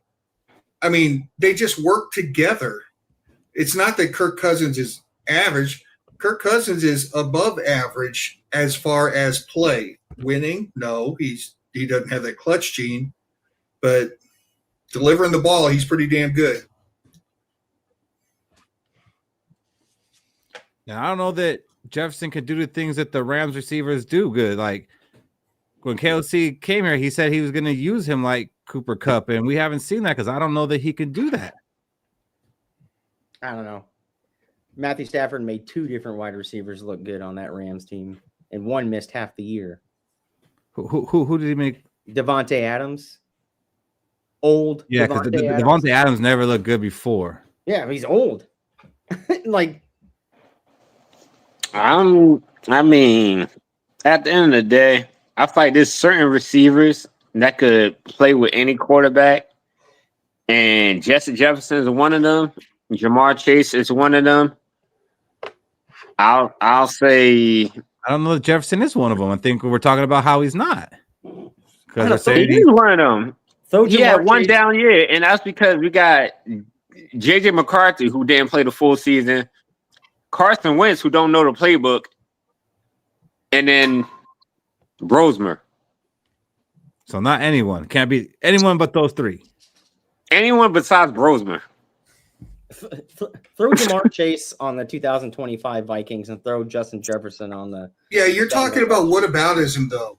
Yeah, Justin Jefferson had a down year, and everybody else excelled. And you're saying out of nostalgia for the years prior to that, Justin Jefferson is still okay. So what happens if this year Justin Jefferson barely cracks 1,000 yards and everybody else is up in that 1,400 yards? Are we still going to say, well, based on his first 4 years, Justin Jefferson is still a top 2 receiver? No, just right now he's not considered. Now, if this year he goes off, guess what, Cody? Vindication, he's back in the conversation. But based on the results of last year, Justin Jefferson can't be considered a top 2 wide receiver. All it was a sly fucking jab at the quarterback. That's what that fucking saying was. That's what he was trying to get at. I mean, I really personally don't care for Justin Jefferson trying to lead the league in receiving yards. I just want him to look good so we get a Super Bowl. We don't need Justin Jefferson to lead the league in receiving yards. We just need him to be clutch and catch passes when thrown to him.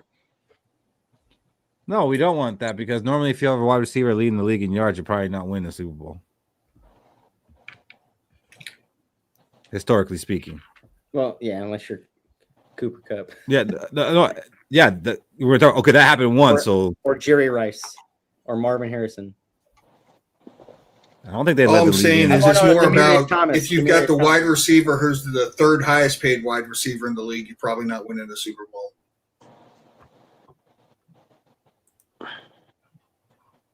So, speaking of that, flip the coin. We do got a new GM in here. Last week we kind of talked about, this GM might come in and clean house, and I had said, we really don't have anything to give up that would get us anything back unless we had some uncomfortable conversations. What would it take for you guys to be okay trading Justin Jefferson? And I'm going to start with Cody since he was the most passionate one in that conversation. If we had a legitimate quarterback on the team, I'd be okay with trading Justin Jefferson. But like, what kind of return? Right now, 3 firsts. If we had Joe Burrow or Lamar Chase on the team, 1 first. 3 firsts. Yeah. What about you, Fish? Yeah, down year. I'd take a first and a second, and couldn't expect to get anything more. If he had a normal year like he normally does, I'd be talking about 2 firsts at least. But he had a down year. Why did he have a down year though? Doesn't matter. He had one. It doesn't matter. He had one. Had to muster up 1,000 yards. 1,000 yards in a 17-game season ain't much. With two of the worst quarterbacks in the league. Maybe if he'd have caught a few more balls, the quarterback performance wouldn't have ranked so bad. Yeah. He would have 1,030 yards. I think he did. Yeah. Shaq, what do you need in order to consider trading Justin Jefferson? Oh yeah, I agree with Cody. 3 firsts. Pretty much, I'm not trading him for nothing less than 3 firsts because at the end of the day, we know what Justin Jefferson is. He's one of the top players in the NFL. With those 3 first-round picks, we're hoping, praying to God that the Vikings draft another player we could attach ourselves to that makes us relevant to the NFL. If we get rid of Justin Jefferson, who is the NFL going to want to boost up for the Vikings? We currently don't have nobody that the NFL going to want to say, we should let the Vikings win the Super Bowl. So, give me that 3 firsts. If it's not 3 firsts, we ain't talking. Shaq says, "Get us on the script, buddy." I think I'd be okay with 2 firsts. I think the only reason I wouldn't be okay with the trade is more almost sentimental and emotion based. Why I wouldn't want to trade him and see him playing for another team. But could it make our team better to actually trade him, draft some players, and then have that $35 million a year to put on other players besides the wide receiver? I do think that could actually end up being better. Yeah, we'll end up re-signing the guys that are already on the team. I don't think we will, because I think if you're trading Justin Jefferson, you're getting rid of a lot of those guys and you're going for the rebuild. Teasley said that he wanted to build a deep, competitive roster, and right now this roster is kind of top heavy and kind of scrubbish towards the bottom. So I think he would take that $35 million to distribute a little more evenly across the roster for better depth. Yeah, Brevin brings a good point. We'd eat a lot of money, so we won't even have it. Whoa, 3 firsts and some seconds. Because they got the other team has to take on the money. Well, yeah. Except whatever they've deferred. Yeah. That's interesting. I don't think he's getting traded. That's just kind of going off of the talk of him not being a top 2 receiver. Do you think Justin Jefferson's the kind of receiver that talk's gonna be like bulletin board material for him? Or do you think he pays it no mind? He just goes out there and does his thing anyways? I think he just goes out there and does his thing anyways. I mean, you've seen it with the quarterback play from last year when that was just rampant to the ceiling. He just went out, did his thing. He kind of had his little rants on the sideline. All right. But I think he's more frustrated himself than that. But yeah, you can see it already with the quarterback. If I was a wide receiver and I was in the quarterback play from last year, I would have demanded a trade, knowing the uncertain future ahead of you at wide receiver for this franchise. I just don't understand how you can have his jersey up there twice and talk about him like that. Play better, and I'll talk better. Agree. But he hasn't played better, so why you got him up there? It's my only. Do you not see the dart holes in the jerseys, Keith? Yeah. No, I don't. I just. It's crazy how you gotten progressively more down on him after the season. It's okay, Cody. I'm in the same way with Jordan Addison. I want him to play better. I do too. I say the same thing. I always want 1,000 yards. It's my prediction every single year.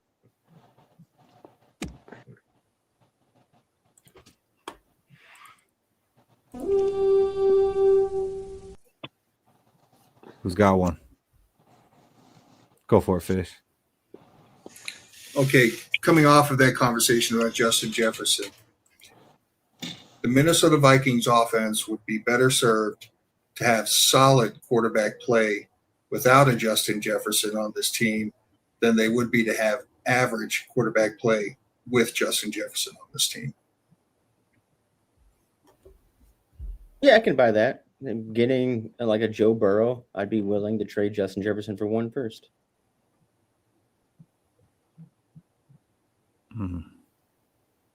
Because I've seen what happened with average quarterback play. We make the playoffs, we lose in the playoffs. But what about just trading Justin Jefferson for Joe Burrow straight up? I would do it in a heartbeat. So that you don't need that first. He's still a first-round pick. I'm just saying, you said Joe Burrow in a first.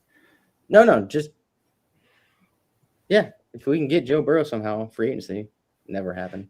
But Fish, are you talking like Joe Burrow level quarterback or? Maybe not, because would we say that Joe Burrow's like a top 5 quarterback? Yeah. I'm saying top 10. Like Okay. 8th or 9th, 10th. We would be better with that without JJ than we would be with, say, 15 and JJ. I think that's fair, and that kind of lends to what the guy was saying about not being a top 2 wide receiver. I think if you're a top 2 wide receiver, you should be making the quarterbacks look better. You should be able to overcome. Not damn, that pass was too fast. Well, then he gets in the thing. Is like, okay, who were the top wide receivers? If you name Chase, JSN, and Puka, you literally your 3 quarterbacks have all been to Super Bowls. They're all really good quarterbacks. CeeDee Lamb. Dak Prescott's a pretty good quarterback. Oh, now he is? It depends what the argument is. Shit, he's better than the He ain't quarterback been we to a had Super playing Bowl. last year. But to Fish's point, he'd be saying we'd be better off having Dak Prescott and no JJ than then look at Dak Prescott without CeeDee Lamb. So we'd have like Jordan Addison and Juwan Jennings and another wide receiver 3. Yeah. Ty Felton. What would Dak Prescott do without CeeDee Lamb? Force the ball to George Pickens and Ferguson. Probably still running pretty Justin efficient. definitely had drops last year, Brev. All wide receivers had dropped last year. Yeah. Saying something. Right, had as many drops as overthrown balls. And that's crazy that all the receivers had drops also. Yeah, it is crazy. I mean, I could play the videos and show them right in the bucket that they dropped. I know. But were they dropping it when the other quarterbacks were? Oh, no, they was catching all Sam down passes. Well, for the record, Max Brosmer literally couldn't get the ball out to him, Cody. So that's Stop beating around the bush on the guy. Just take it how he is right now. To be fair, I am. Brosman didn't have enough time to throw the ball. true that.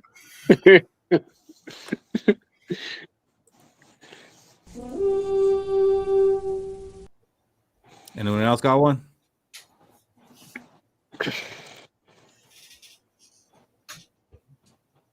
I'm gonna say this. I think the best thing that could happen for the Vikings will be that Kyler Murray never plays a regular season snap for the Vikings.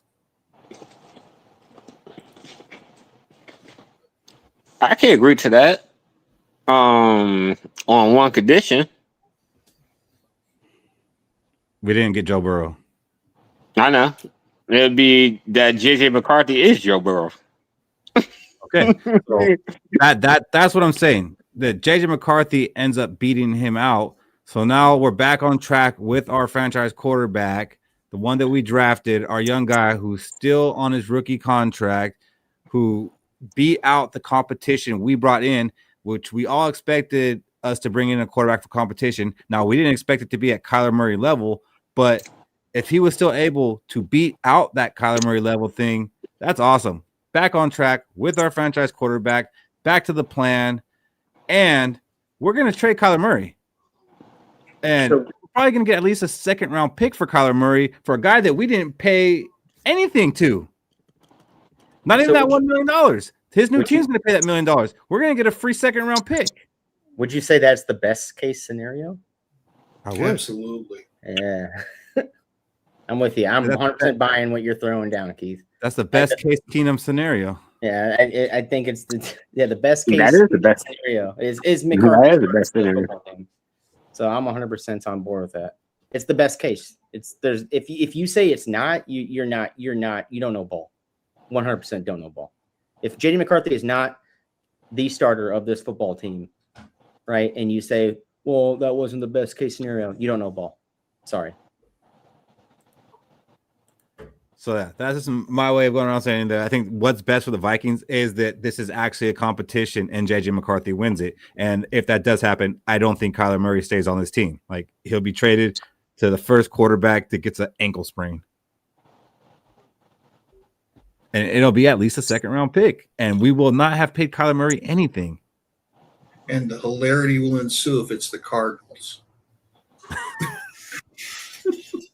Oh no, Jacoby Brissett went down. What are we gonna do? 0%. Hey, he has familiarity with the scheme. That would be the one team not on the list. He's like, you know what? I'll just back up JJ. I'm good. I mean, would he have a choice in the matter? I mean, I think if he said that he's down to be the backup and play good soldier, I think the Vikings would, okay. Now, in case something happens to JJ McCarthy, we got a good backup. Mm-hmm. But I'm saying if he doesn't win the starting, he's going to be vocal about it, and they're going to have to trade him. Would I rather have Kyler Murray as a backup quarterback? Would I rather get a second-round pick from a desperate team? That is a good effing question, which I didn't even think about. I mean, if we could get it. Okay, does who the team is matter based on where we think the draft pick would fall? Would that even influence it? Like if it was the Jets, right, where a second-round pick is early, supposed to be early. Yeah, but that's on the assumption that the Jets still suck if we trade them Kyler Murray. They will. Don't worry.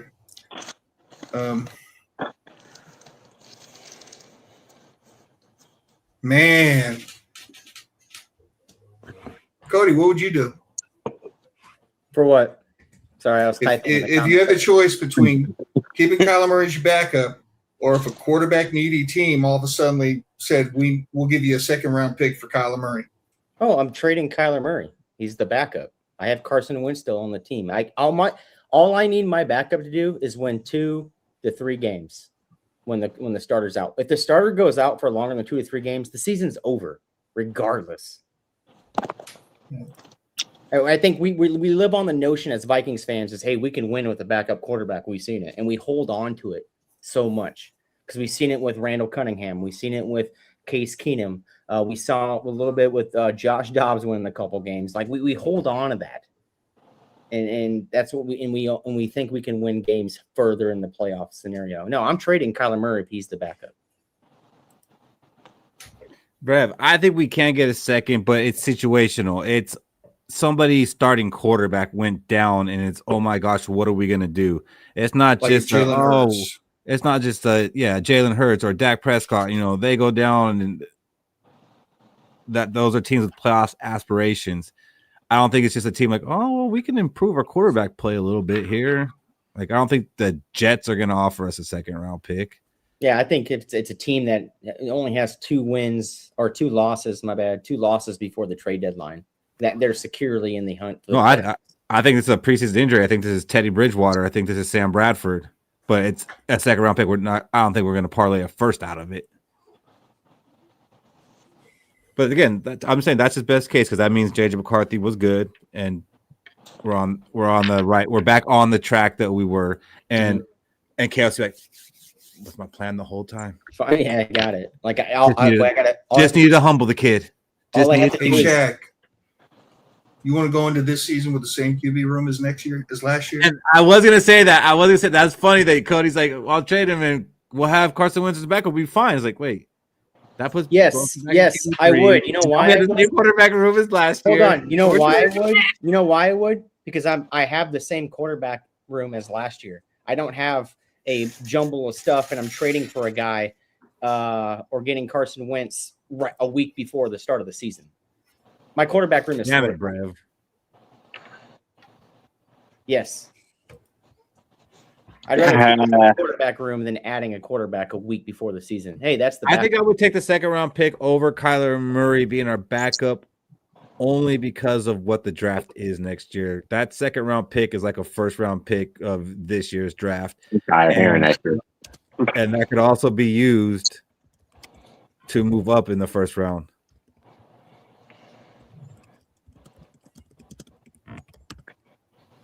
So you're keeping Kyler as the backup quarterback, Shaq, over the second round pick?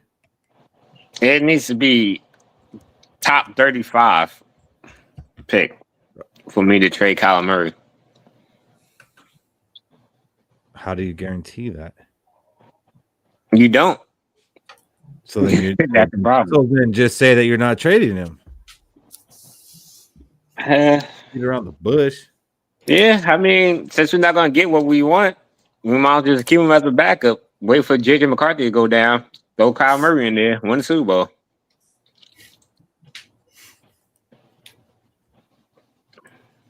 That was a good question, Fish.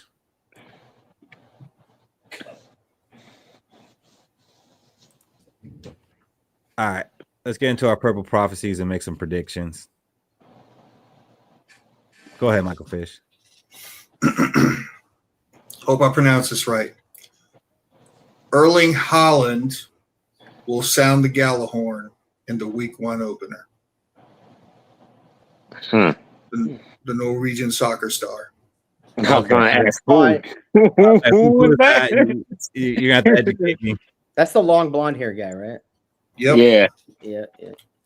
So he's going to blow the Gjallarhorn, and we're going to do the damn row, aren't we? Don't worry, Keith. We'll teach you how to do that row. I don't like it. I'll be the only one doing this still. You're going to look like that left shark in that, what's her name? Katy Perry? What's her name? Yes, Katy Perry halftime performance, doing your own thing.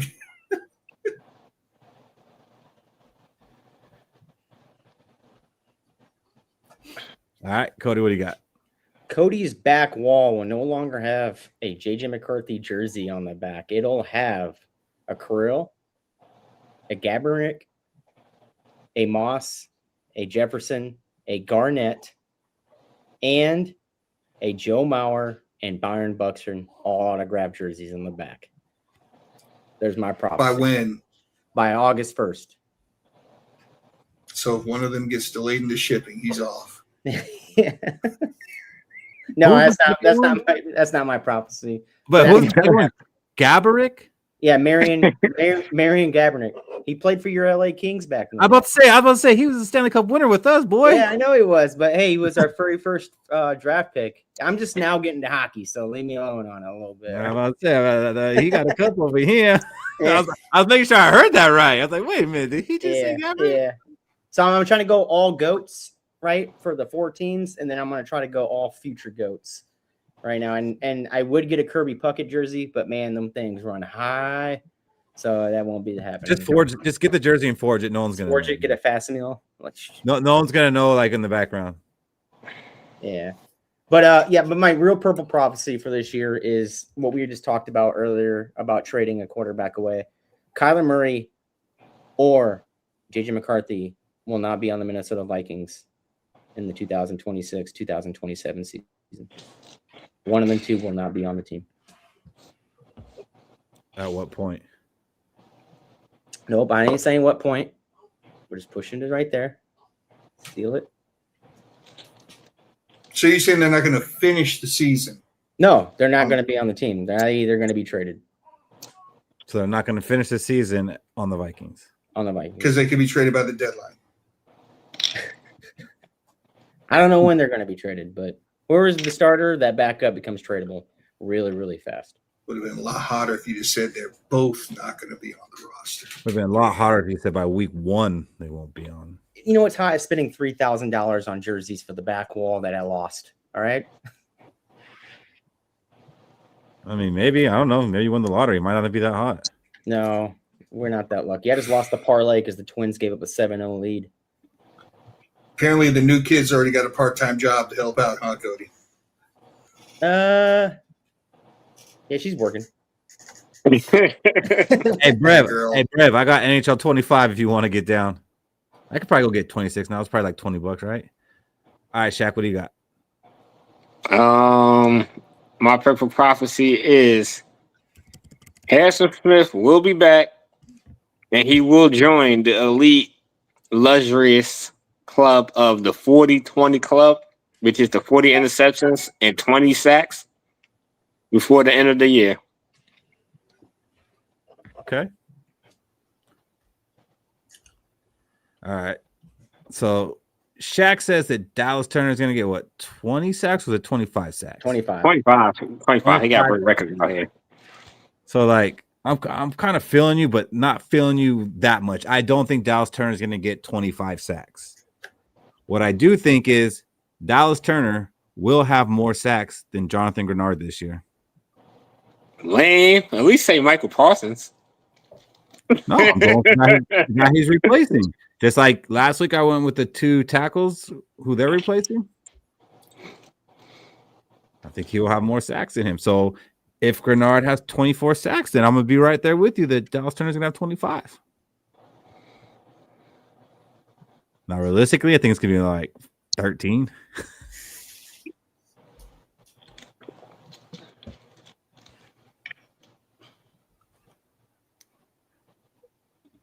All right, fellas. Well, that is our show for the week. Let's go ahead and do these final words. What do you got, Shaq?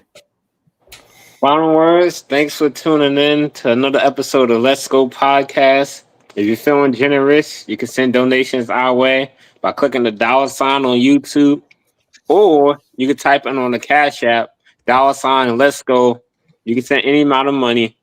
Or if you don't have the funds, you can also leave a like on this YouTube video. That helps the YouTube algorithm. Share and also subscribe if you aren't subscribed already. And if you are subscribed, share it to people who not subscribed that are Vikings fans. We're trying to grow the community and be a better YouTube podcast Vikings content creators for you all.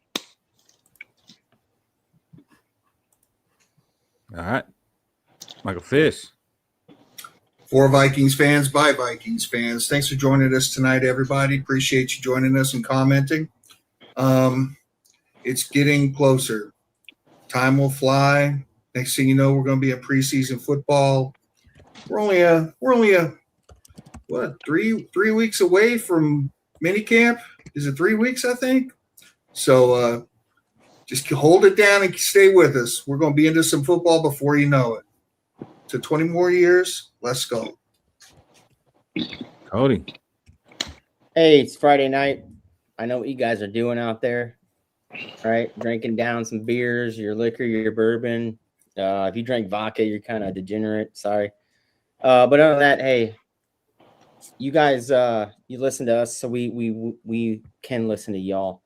So if you got a tough time or anything happening with you, just message us. I mean, we'll hit up you with a couple words.